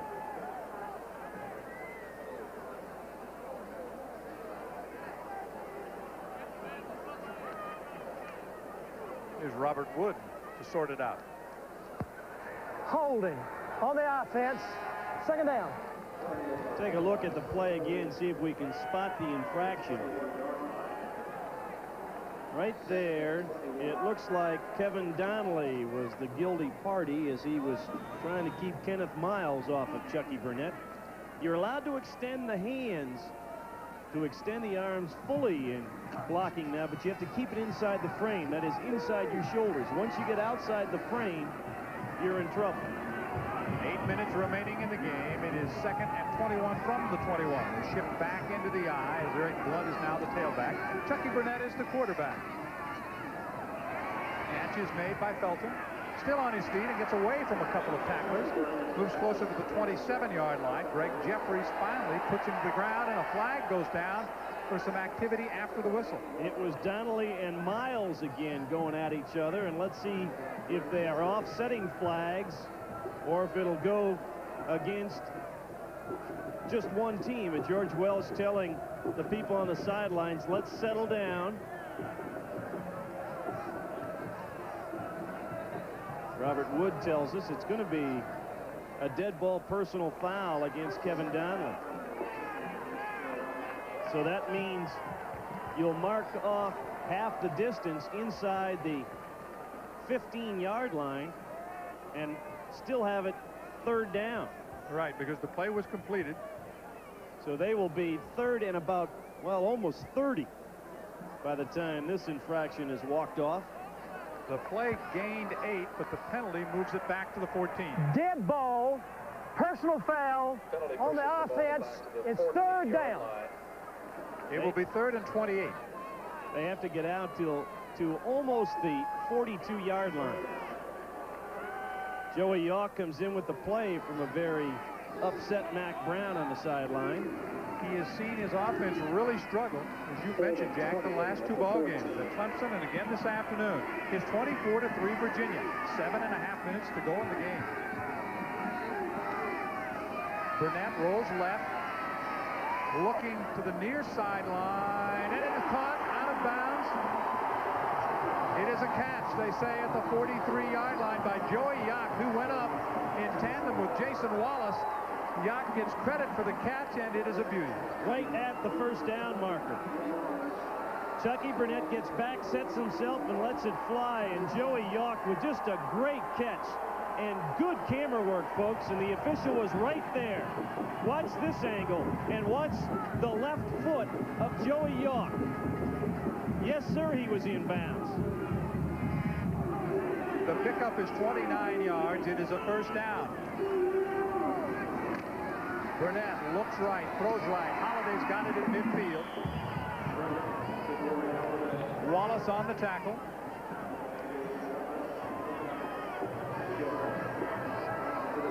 Carolina really almost has to think about going into a 2-minute offense now. Unfortunately, they're still in the process of running in plays and changing personnel, but with the time already under 7 minutes and you're down 3 scores, every second that ticks away is a precious second lost. Holliday has now caught 5 passes for 66 yards. That one is good for 6. Burnett guns it downfield. It's caught at the 40-yard line by Reese. Julius Reese makes the catch. Another Carolina 1st down. Wallace again had to make the tackle, but the Carolina offense under the direction of Chucky Burnett has come alive. I got to tell you, John, in the 2 years that I have seen Chucky Burnett, this is as confident as I have seen him throw the football. He is getting back quickly, getting himself set, and throwing the ball with good body action. He has hit all 5 of his passes. Natrone Means on a delay. Cannot get away. He'll fall forward to the 37. Give him 2. It'll be second down and 8. P.J. Killian, whose dad played at the University of Pittsburgh, makes the tackle. Carolina fans are still here, and that's one thing, Jack. During those back-to-back 1-10 seasons, they hung in with their team. Well, Mack Brown's been very thankful for the great support they have shown his football team as it tries to build back to its former prominent level. Second and 8, and we have a penalty. The play will be blown dead before it gets underway. False start on the Tar Heels. Second and long situation now. The sun has come out. It is cool. Rain for, what would you guess, about half the ball game if you put all the rain together? At least that. It has been certainly the coolest afternoon of this 1990 football season. We've had some great weather this fall here in the southeast. Clock ticking down toward 5 minutes. Coming in was Reese. Unfortunately, Chucky's pass went outside. Well, that's an option read right there. The quarterback and the receiver look at the coverage and make the choice as to where they want to throw the ball and make the break. Chucky, you can see right there, he's doing my fault. That is his first miss. He hit the first 5, and at the 42, it becomes 3rd and 13. Clock is stopped with 5:20 remaining in the game. A 3-touchdown lead for the Cavaliers. Burnett steps away from pressure. Now looking down the near sideline, looking for Reese. It's in the air. He caught it at the 1-yard line. Reese held on to the ball. It'll be 1st and goal for Carolina. Out fighting Tony Covington for the football. Chucky Burnett put it up for grabs. And Julius Reese, the sophomore from Winston-Salem, makes the big play. North Carolina has been stuck all afternoon around the Virginia 40-yard line. Look at the concentration right there. Boy, it was like a one-handed catch by Julius Reese. The ball underthrown, but Reese stays with it. That's just a great, great effort. It is the second time on the drive that the Heels have leaped over an opponent to make the catch, and leaping into the end zone for the touchdown is Fulkerson. Mike Fulkerson scores, and Carolina celebrates its first touchdown in the last 8 quarters. Well, they needed 2 big plays. They got the 3rd and long catch by Joey York to keep the drive alive. The 3rd and long catch by Julius Reese to set up the 1-yard touchdown for Mike Fulkerson, his 2nd touchdown carry of the season. Perfect on 18 extra points is Clint Waltney. That one is through as well. Carolina has scored with just under 5 minutes to play in the game. Fulkerson leaps in for the score. Let's pause now for a word from your local ACC stations.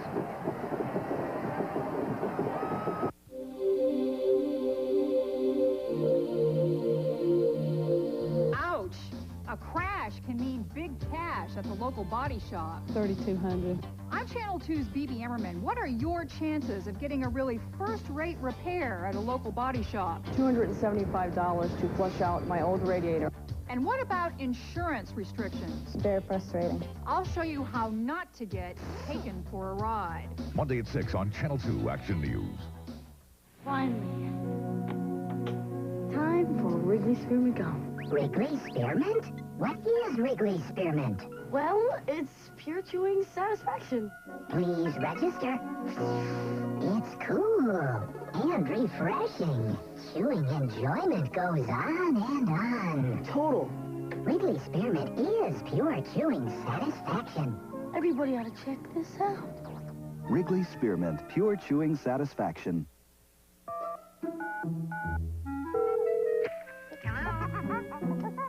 Very funny. You belong in the zoo. When a lower form of life gets your number and won't stop calling. Hello? You're an animal. You need Southern Bell's call block. With a touch of a few buttons, you can block that caller from reaching you. This number has activated their call block service. Southern Bell makes your life a touch easier. Call on us. Order now and save $12. At the law offices of Paul C. Parker, you pay $120 to start Chapter 13 protection. In workers' comp and auto accident cases, you want a cash settlement. Call 378-0600 for debt relief and settlement protection. When you need life insurance, you need the most coverage for the least money. That's the bottom line. Protection for your family. Call Insurance One today at 1-800-848-9815 for your big benefit, low-cost, affordable term life insurance.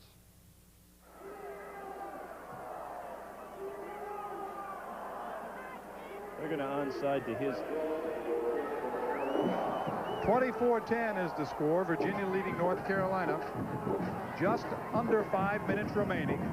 Virginia is expecting the onside kick following the 1-yard touchdown run by Fulkerson, set up by the great catch on the 41-yard pass to the one. There's the onside kick, and it's fielded 45 by Herman Moore. Well, Gwaltney was going to kick to his left, and Virginia put its best people to the left side and put its best person in the middle of that group on the left side. And watch Herman Moore do his thing one more time.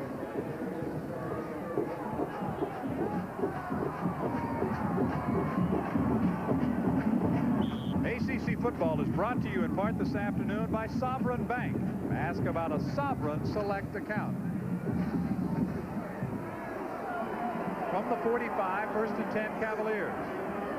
They still lead by 2 touchdowns. Fisher and Steele, the running backs. It's Fisher. He's got 5, maybe 6 yards as he gets inside the 40 to the 39. Dwight Hollier makes the tackle. Gracie Walker coming up from the secondary, also helping out on the play. Carolina has to force a fumble, some kind of turnover here. Virginia just wants to grind the rest of this 4.5 minutes off the clock. Fisher now has 76 yards on 20 carries. Keep in mind that Kirby was hurt earlier, and he is sitting right now with 58 yards. As Fisher again gets the call. Spinning for a first down. He'll move just inside the 35, and if that's the spot, that's enough for a first down. And we showed the graphic early in the ball game. Fisher and Kirby averaged better than 175 yards a ball game out of that tailback spot. You love that kind of efficiency if you're George Welsh, and they're going to not get quite that much this afternoon, but get more than enough to ensure victory number 8, unless something catastrophic happens in the final 4 minutes. George's biggest problem was deciding whether or not to keep the coat on over there. Ball's at the 35. You see the total for Nicky Fisher. He scored once. Moore's thrown a couple of touchdown passes, one of them to Herman Moore, who keeps his touchdown streak going despite the turf toes. A fullback rolling for about 3. Gary Steele. Austin Robbins makes the tackle. Number 98. Carolina with all 3 of its timeouts left, but they have to get into a 3rd down situation before they could think about using them on the defensive side. You don't want to burn them too quickly. Robbins comes out of the lineup. In high school, that young man played 6 different positions on the team. Brother went to Michigan State, wound up at Carolina. Gain of 3 at 2nd and 7. 3:15 remaining in the game. Fisher. Oh, he follows his blocking so well and picks up about 5 yards. And runs so low to the ground, he's a tough target to find. Mac Brownsaw's offense come alive a little too late as Chucky Burnett got them going, and I'm sure he's thinking to himself that maybe I should have made the quarterback change earlier in the ball game. Burnett ended up throwing for 108 yards on an 80-yard drive officially because of the various penalties that Carolina got along the way, but they still got the score. It's a good drive for him. He hit 6 out of 7. Here's Fisher. He's got the first down as he gets inside the 25 to the 23-yard line. They'll stop the clock with 2:28 to play to reset the change. Dwight Hollier makes the tackle. I talked about the low target. Watch the body lean of Nicky Fisher. He's 5'11" to begin with, and he gets down there low, and look at him just find the creases, stay underneath, almost, if you will, the arms of the defenders, and get the positive yardage. And he has rubbed a little blue off some of those Carolina jerseys as well. 1st and 10 at the 23-yard line. Cavaliers eating the clock away. fullback hit after a gain of 1. Steele is banged down by Dwight Hollier. We're inside 2 minutes remaining as the sun has broken through just a bit here in Chapel Hill. Some very rainy weather. As a matter of fact, it rained so hard in much of North Carolina, Jack, they had to cancel a lot of the state high school playoff games. Now Sweeney checks in as the fullback. Gain of about a yard on the play. 1.5 minutes remaining, and it's Virginia by 2 touchdowns. Fisher hit as he crosses the 20-yard line by Tommy Thigpen. And again, a reminder, all kinds of ACC football next week on your local ACC station, brought to you by JP Sports. Be sure to check your listings. We'll have Carolina at Duke at noon, Maryland at Virginia at noon, and South Carolina Clemson. That game will start at 1 o'clock.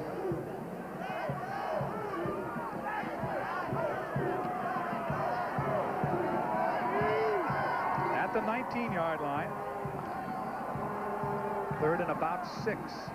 Virginia eating up the clock. They'd like to just run it all out. Less than 1 minute remaining in the game. Fisher will get another yard or 2 before Hollier brings him down. And let's go down to the field again to Mike Hogwood. Mike? You guys made the point about these Carolina students. 2 1-10 seasons, but you're still behind us. Yeah. Mac Brown was right. They still love the Tar Heels here in Chapel Hill. Surprisingly, Carolina does not use any of its timeouts here. It's 4th and 4, and they're going to let the clock crank down. And Virginia will just let it wind down and take the delay of game penalty. In 1 more second, it will stop. The huddle clocks are in the end zones, kind of angled away. You really can't see them from up here. There are 4 seconds remaining in the game. I don't understand that. I don't understand that when you have 3 timeouts remaining in a game, and granted you need 2 scores, and that's not likely to happen with the way your offense is gone. But I still think you have to make the effort down the stretch to show your players that, hey, you play all out till the final second is gone. Mack has taken the headset off. Many of you will see him again next week.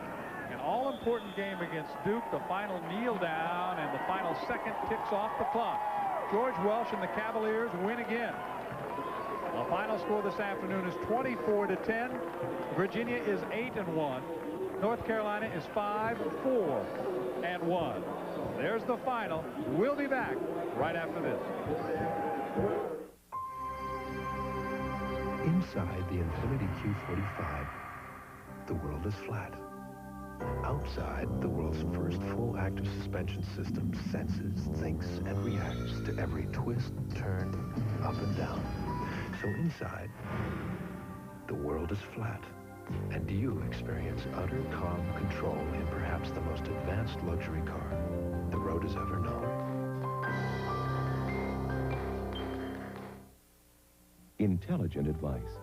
It can lead you into the market or into alternatives to the market. The leading Southeastern investment firm offers a full range of products and services, many specifically designed for the Southeastern investor. We urge you to take full advantage of our expertise before making your next investment, to seek intelligent advice before making your next move. Interstate Johnson Lane.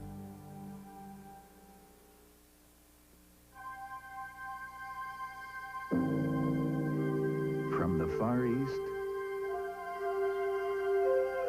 to Europe.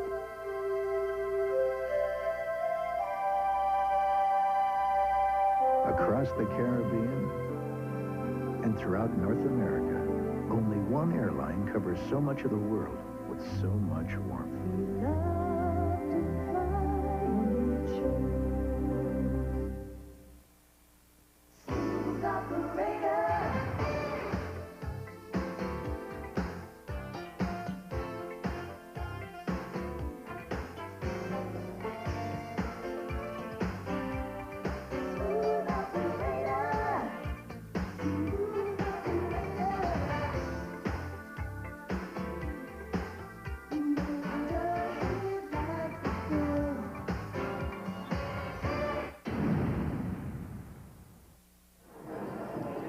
And we welcome you back once again to Chapel Hill, where the final score is Virginia 24 and North Carolina 10.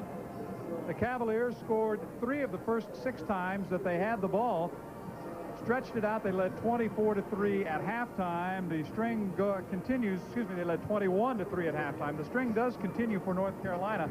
They have not allowed a touchdown in the second half in their past 7 ball games. But the final score, Virginia wins over North Carolina. It is 24-10. Here are our MVPs for the day. Our Schick Most Valuable Players, Sean Moore of Virginia and Chucky Burnett of North Carolina, a pair of quarterbacks. And Schick will donate $1,000 to the Atlantic Coast Conference to be distributed under a conference-approved plan to the member institutions, courtesy Schick. It reaches every place on every face. Let's go down to the field, and with the winning coach, here's Mike Hogwood. We're with Virginia head coach George Welch. Coach, your thoughts about the win today? Well, I was happy with our defense. They bailed us out a few times. I'm not sure what we... I would say right now that North Carolina defended us better than anybody all year, especially in the second half, so I got to give them a lot of credit. Your team, I thought, did a pretty good job of putting last week behind them and really coming out here fired up in a moment. Yeah, I think we did, but, you know, we've been coming out pretty good all year, but our problem, if we have a problem, it's been in the second half. And, you know, defensively, though, I think we did a real good job. You know, I mean, they made a couple great catches against us, but which could have hurt if it were a little bit closer. But, you know, offensively, we haven't been as good the last 2 weeks after the intermission. You're still in the middle of what I know is one of your best seasons involved. Yeah, that's great. I said, you know, Georgia Tech's behind us. Be a hell of a thing for us if we can win 10 games. So I think that's the goal for this football team. Were you disappointed last week how far you fell in the ratings? No, I don't care. I've said I don't care if we're 5, 10, or 15. I really don't care. I've said it from the beginning. I think it's important that we win 10, though. Then maybe we have a pretty good bowl game. Any word about the bowl games? A lot of controversy about the I know. We're talking. Nothing's been decided yet, so I try to, you know, I think our players had to endure a lot last week. Some guys didn't practice like Herman Moore till Thursday. And then the Fiesta thing came up on Friday, and a lot of our kids were getting calls, which really upset me, but I think they handled it pretty well. All right, congratulations. Head coach George Welch of the University of Virginia. Thank you very much, Mike, and our congratulations to George and his entire crew. And I think you do have to salute them a bit, Jack, for the fact that they were able to come back and play so well after a disappointing situation last week. They did, amid continuing problems, a lot of talk, people asking them a lot of questions. They held in there, played very strong, but as he said, the first half was a lot better than the second half. Well, they also, I mean, he didn't talk about it, but George also got a lot more conservative in the second half, in part because they never enjoyed good field position. They spent most of the game making long drives, and he wanted to be careful with the plays he was calling. He knew North Carolina had a good defense. He knew North Carolina's done a good job at forcing turnovers during the course of the year. He felt confident today that his defense would hold out that North Carolina team, and they did until that final drive of the game by the Tar Heels.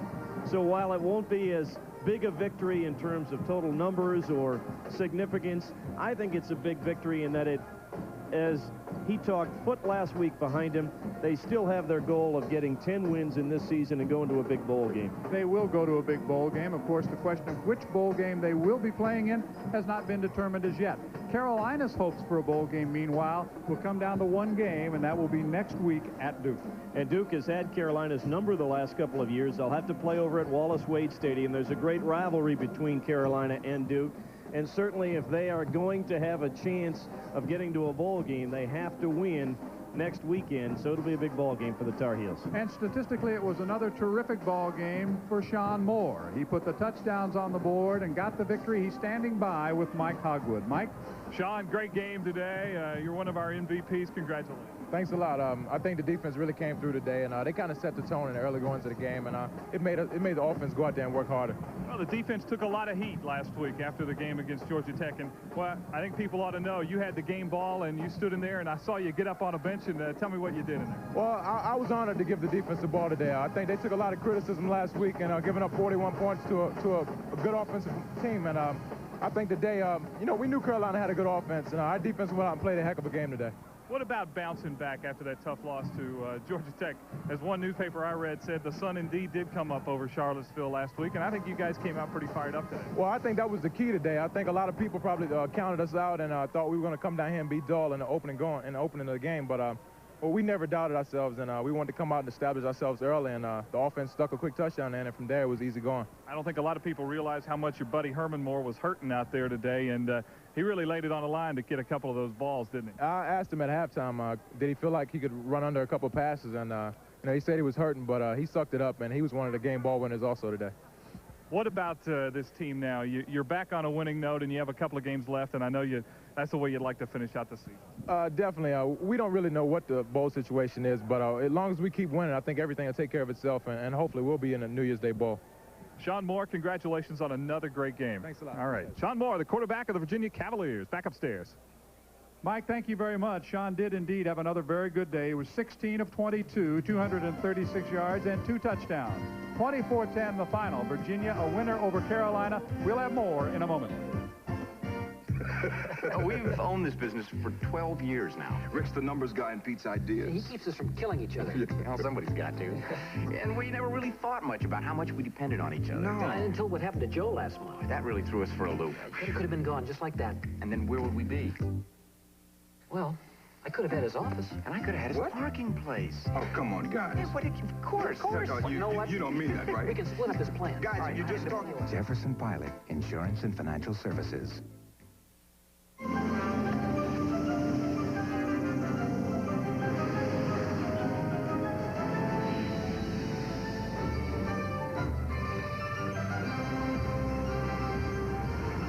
Where do millions of the world's vehicles go when they need to fill up?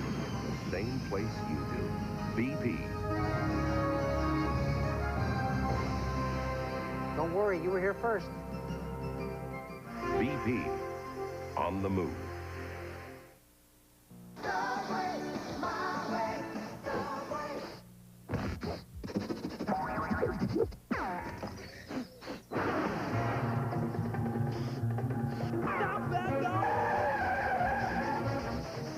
You can smell the bread baking in every Subway store.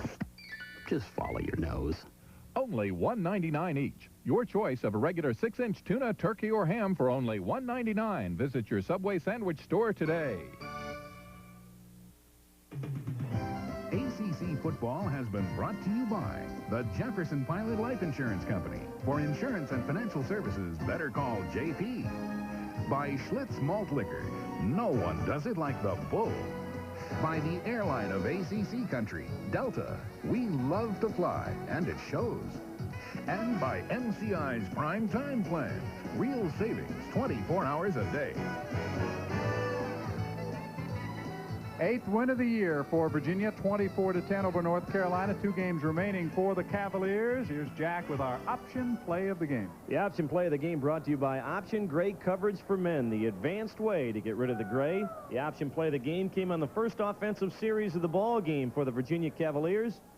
Sean Moore with the play action fake, and he goes to his favorite target, Herman Moore.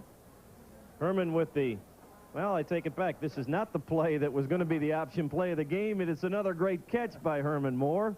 Well, it's been that kind of day, folks. It was a great catch by Herman. He is down on the field right now with our Mike Hogwood. Go ahead, Mike. All right, thanks a lot, Jack. And he had a lot of great catches today, Herman Moore. And I got to tell you, Herman did it. I saw you grimace in pain every time you went up to catch a ball. You were really hurting out there. It's just one of my toes is still pretty bad off. One of them didn't bother me. My right one didn't bother me as much, but the left one, I had a lot of problems with it, and I had to just set those aside, go out and try and play. I know that today was a very important day for you and the Virginia Cavaliers to try to rebound from that loss to Georgia Tech and put it behind you. And you were one of the more vocal guys this week who said, we've got to be mature about this, and we've got to remember that there's several more games left in our season. I think that's what you proved today. Yeah, one thing about it, we knew this was a really crucial game for, the rest of our season. This was a game that we need to rebound off of and get the rest of the season going. We have 2 more games, and hopefully this one, the enthusiasm we had today, will lead over to the next one. Just we had a few problems. We didn't capitalize on a lot of their turnovers, and then we had a few ourselves. But other than that, I think this was a really good win for us. Sean talked about the fact that you guys still want to play in a bowl game on New Year's Day. Is that something now that the team has started to talk about? Yeah, well, since our goal of 11-0 is pretty much gone, you know, we had to just go to our next goal, and that's to finish 10-1 and then go to a January 1st bowl game. And hopefully, if we continue to win and do as well as we're doing, then, you know, that'll be a reality. A lot of stories in the last couple of days about the Fiesta Bowl and the fact that you guys may or may not be going, that Arizona does not honor Martin Luther King's birthday as a holiday, and that had upset some players. Your thoughts about that? Well, the thing about it, I hadn't kept up too much with it. I didn't realize what was going on about the Fiesta Bowl and the situation that they had in Arizona until we were on a plane on our way down here. So as far as my comments on it, I really don't have any because I'm not really up to date with what's going on. But I think it's a situation that the coaches and the administrative part of the athletic department is going to have to sit down and think about what's got to take place. The injury, is this something you're going to have to live with for the rest of the year, or you see it getting better soon? Yeah, I think it is. It's one of those injuries that either you have to stay off of it for like a week or two, or either you just keep playing with it and then, you know, wait till the off season and you're in your postseason play. And hopefully I can get through the rest of the season with it, and it won't be too much of a problem. Herman, good luck to you down the road. Thanks a lot. Herman Moore of the Virginia Cavaliers, and that toe hurt him an awful lot today, but a pretty gutsy and courageous performance by the big, tall receiver. He made some pretty incredible catches despite that toe. He did. He caught 5, as a matter of fact, for a total of 99 yards, and one of them was for a 13-yard touchdown. Statistically, one of the things that Jack talked about, and we talked about prior to the game, was that Carolina really had to keep the ball away from Virginia, and Jack, they just couldn't do it. Well, you see the time of possession, the last stat there at the bottom of the screen, better than a 15-minute advantage for Virginia. The only reason they didn't score more than the 24 points, John, is they had to march long drives throughout the ball game. They dominated the time of possession. That's what they wanted to do. They avoided the turnovers. Had just the one turnover on the fumble when they could have scored more points. Individually, Sean Moore had another good game. We see 236 yards, 2 touchdowns, and no interceptions. Nicky Fisher had a good game. Terry Kirby and Herman Moore did the receiving job. It was a rather typical Virginia performance in that they did what they wanted to do offensively and then got their defense to bounce back and play well against a North Carolina offense that never got going until Chucky Burnett came into the game and had the 6 completions for 108 yards. Natrone Means, you can see the young man's going to be a good ball player, and Corey Holliday and Julius Reese made good catches down the stretch, but they just never got their offense in gear until the game was already gone. I thought you made a good comment about Natrone Means. As you look at what happened, we talked about time of possession. Those 2 turnovers in the first half really hurting North Carolina because Virginia eventually followed with another touchdown and kind of put the ball game away really at halftime. But you look at what happened in the ball game in the second half. Even though at halftime George Welsh said they were going to still throw the ball, they didn't have the field position to throw it, and when they did, they decided to go shorter. They became more conservative offensively in the second half. They controlled the ball. They just didn't want to make the mistakes, and you had a situation for North Carolina. Their first 6 possessions all ended in Virginia territory, so they were moving the ball until they got into Virginia territory, and then things would happen to bog them down or stop a drive, whatever.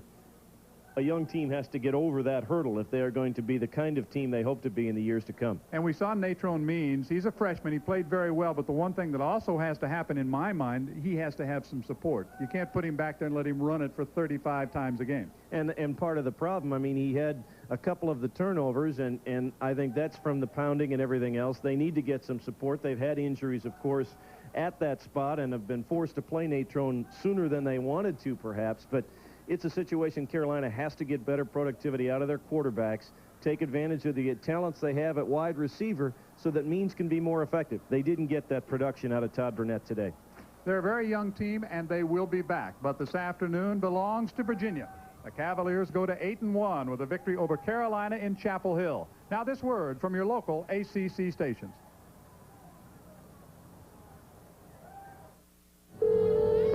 Hello? Hi, honey. Listen, don't expect me anytime soon. Yeah, what's up? The deal fell through, and it's really going to be a late night.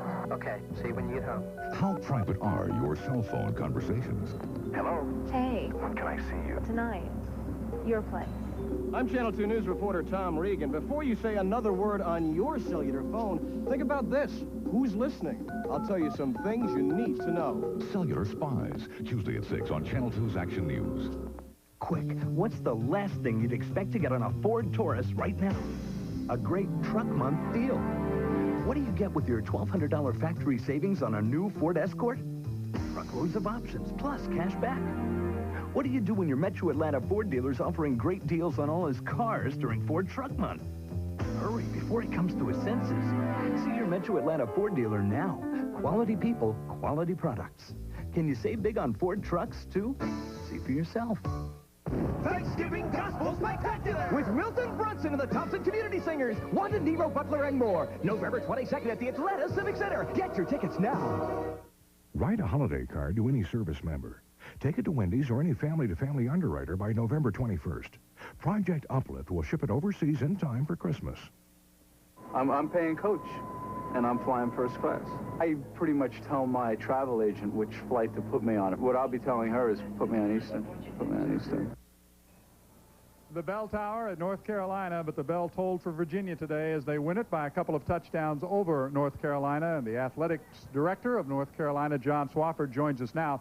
John is also the head of the NCAA's postseason bowl committee, and I know that it's a very busy time for your committee. It's a very busy time for those teams who are interested in bowls. You've got the added duty, I think, a pleasure maybe of hoping that you're going to get your Tar Heels in postseason this year. Well, we hope so. We're sort of one of those teams that's on the bubble, I think, John, and if we could win at Duke next week, I think we may have a chance. You just have to kind of wait and see and determine what the circumstances are with a number of the bowls, but with 19 bowls now, I don't think there's any question but that there will be some 6-win teams in bowls, and hopefully North Carolina can be one of those. And, of course, first things first, you've got to beat Duke next week. Well, that's a tall order in itself, and that, first of all, needs to be North Carolina's first bowl game is against Duke, and then maybe there might be another one.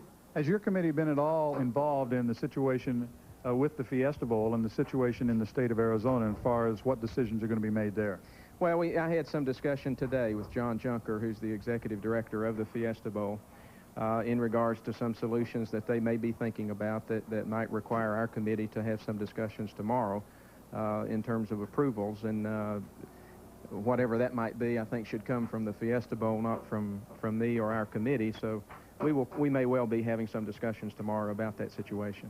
One of the discussions that's going on not only here but around the country is with the playoff situation, especially as muddled as it has been as to who is number one. And I know you must get a lot of input from schools, players, coaches, fans about the possibilities of playoffs.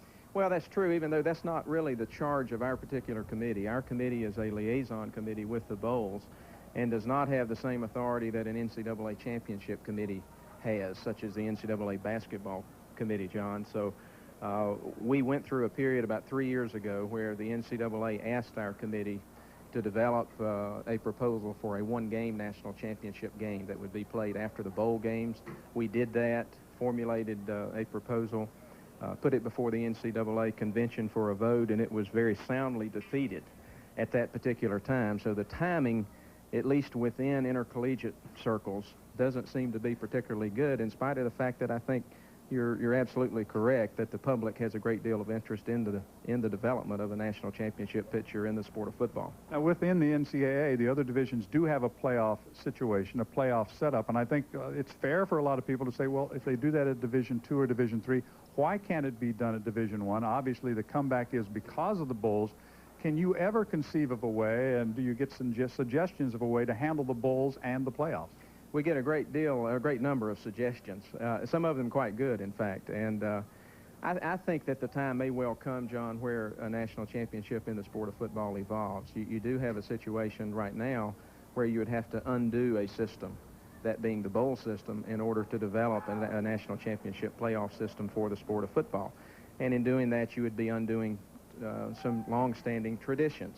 And change doesn't come quickly or easily when you're undergoing that kind of change regarding those kinds of traditions, I think. But and I think the other factor right now is that intercollegiate athletics is in the middle of some very definite reform efforts and changes that probably are much more important than whether there's a national championship crowned on the field in football. And once those are met, then I think that we may well see some type of national championship format evolve that may well involve the bowls that exist today.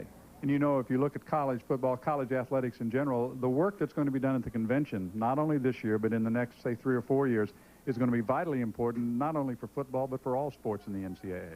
Well, I think it is, particularly in terms of how the public perceives the college athletic programs and the integrity of those programs.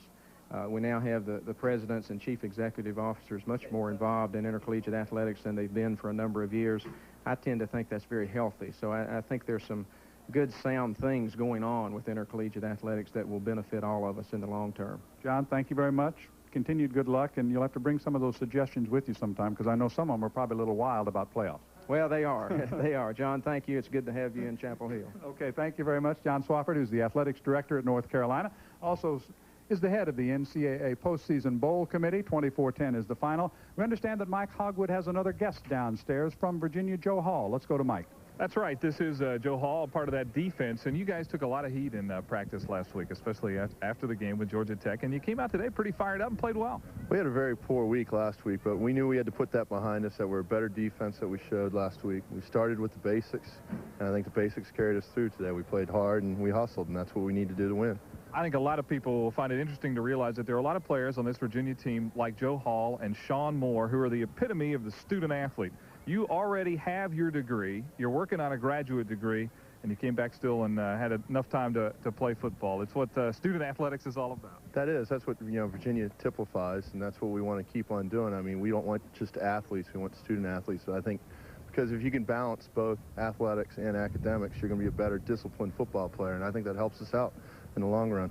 Well, I know you're from the D.C. area, and next week, big matchup. A lot of people watching JP Sports Today will be able to see Virginia and Maryland is one of our 3 games next week. And I know it's a pretty special game every year for you. Yeah, I love playing Maryland because I'm from the Maryland area. I grew up 25 minutes from College Park, and they kind of overlooked me in recruiting, so it's kind of my chance to get back at Maryland every year. All right, Joe Hall, congratulations. The defense did play a lot better today, and I know you've got a smile on your face, so Virginia football is back. Eh? Yeah, we waited 3 weeks for this win, and we're going to enjoy it for today and get down to Maryland tomorrow. All right, we'll enjoy the trip home. Joe Hall, defensive player for the Virginia Cavaliers, as they all prepare now to head back to Charlottesville and get ready next week for a matchup against the University of Maryland. We'll be back here at Keenan Stadium in Chapel Hill with more postgame in just a moment. You stay with us. Taxes go up, the market goes down. Talk of recession, gotta get out of town. Good folks a days, cut me a break with the days, beat the bad times. Now through December 31st, get a great room for as low as $29. Hey, there are brighter days just down the road. With the days, beat the bad times rate. Chris Kelly knows a little beachfront hotel where the view is breathtaking, but the prices aren't. Now, where do you suppose she'd rent a car? Budget, where she can reserve a car that's less than 6 months old in less than 3 minutes. Bob Nickel knows a little French cafe where the food is magnifique, but the bill isn't. Now, where do you suppose he'd rent a car? Budget, where he finds the most luxury Lincolns, over 3,500 locations worldwide, and very tasteful prices. The smart money is on Budget. Stand out in your crowd. Show your true colors at the game, at home, wherever you go. An exclusive new design for each ACC school. Available only through this TV offer. Call 1-800-753-1ACC to order. Imprinted in official school colors and including school mascots, these items will not be sold in stores. Call right now. 1-800-753-1ACC. This is a free call. Licensed and approved by the ACC, this exclusive line is available in a full range of sizes. So if you root for the Tar Heels, or you're a dyed-in-the-wool Cavaliers fan, there's a design just right for you. 9-ounce fleece sweatshirts are only $22. 100% cotton t-shirts and 12 caps just $15. Order today by calling 1-800-753-1ACC or send check or money order to Hendrick JP Sportswear, P.O. Box 560866, Charlotte, NC 28256. Use your Visa or MasterCard to call right now. 1-800-753-1222. Allow 4 to 6 weeks for delivery.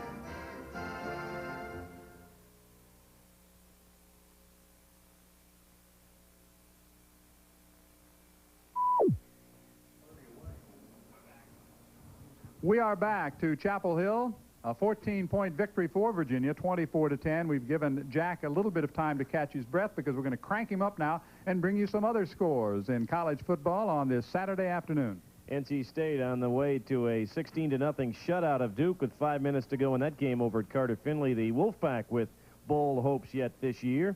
Elsewhere in the conference, Georgia Tech being extended 3-3 the game with the Hokies. 3 minutes remaining in the game at Grant Field.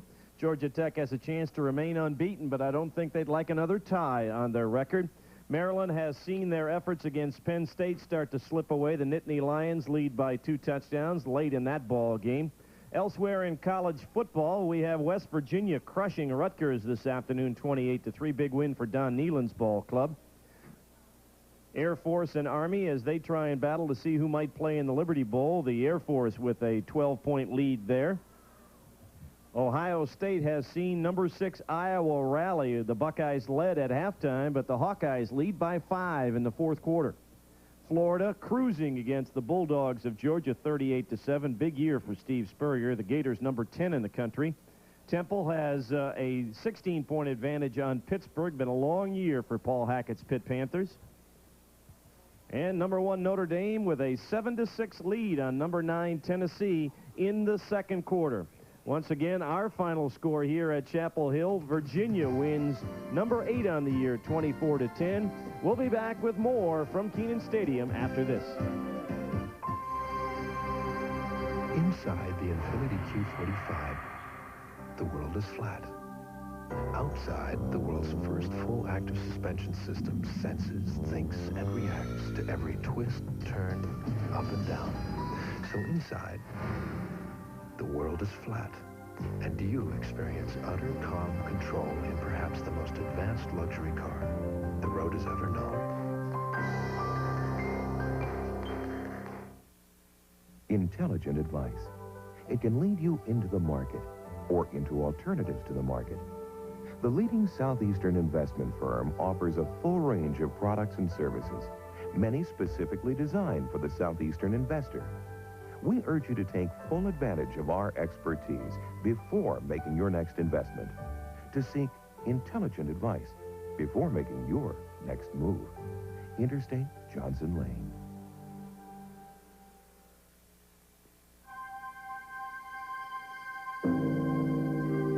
From the Far East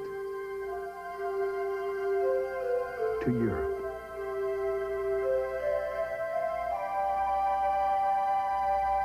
Across the Caribbean and throughout North America, only one airline covers so much of the world with so much warmth.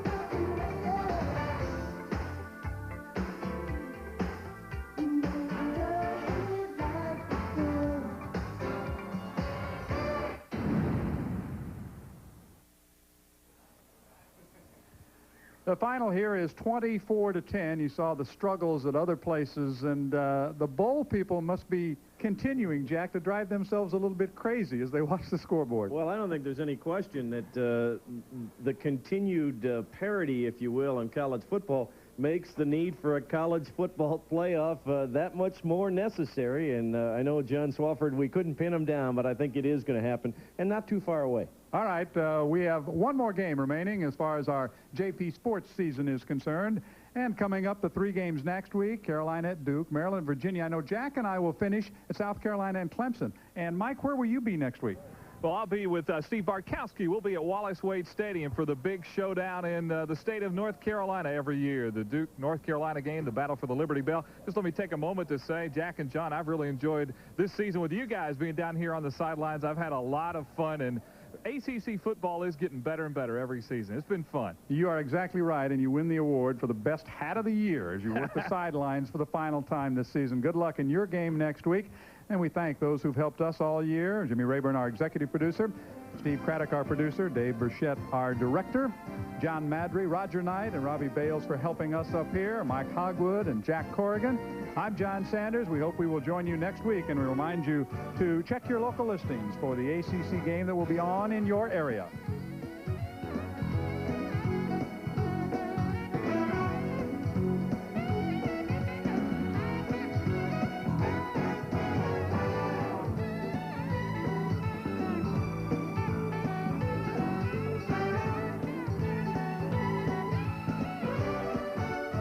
sports personnel outfitted by Champion Products. Contribute to your favorite ACC school by renting from Budget, the official car and truck rental company of the ACC. Call Budget for details.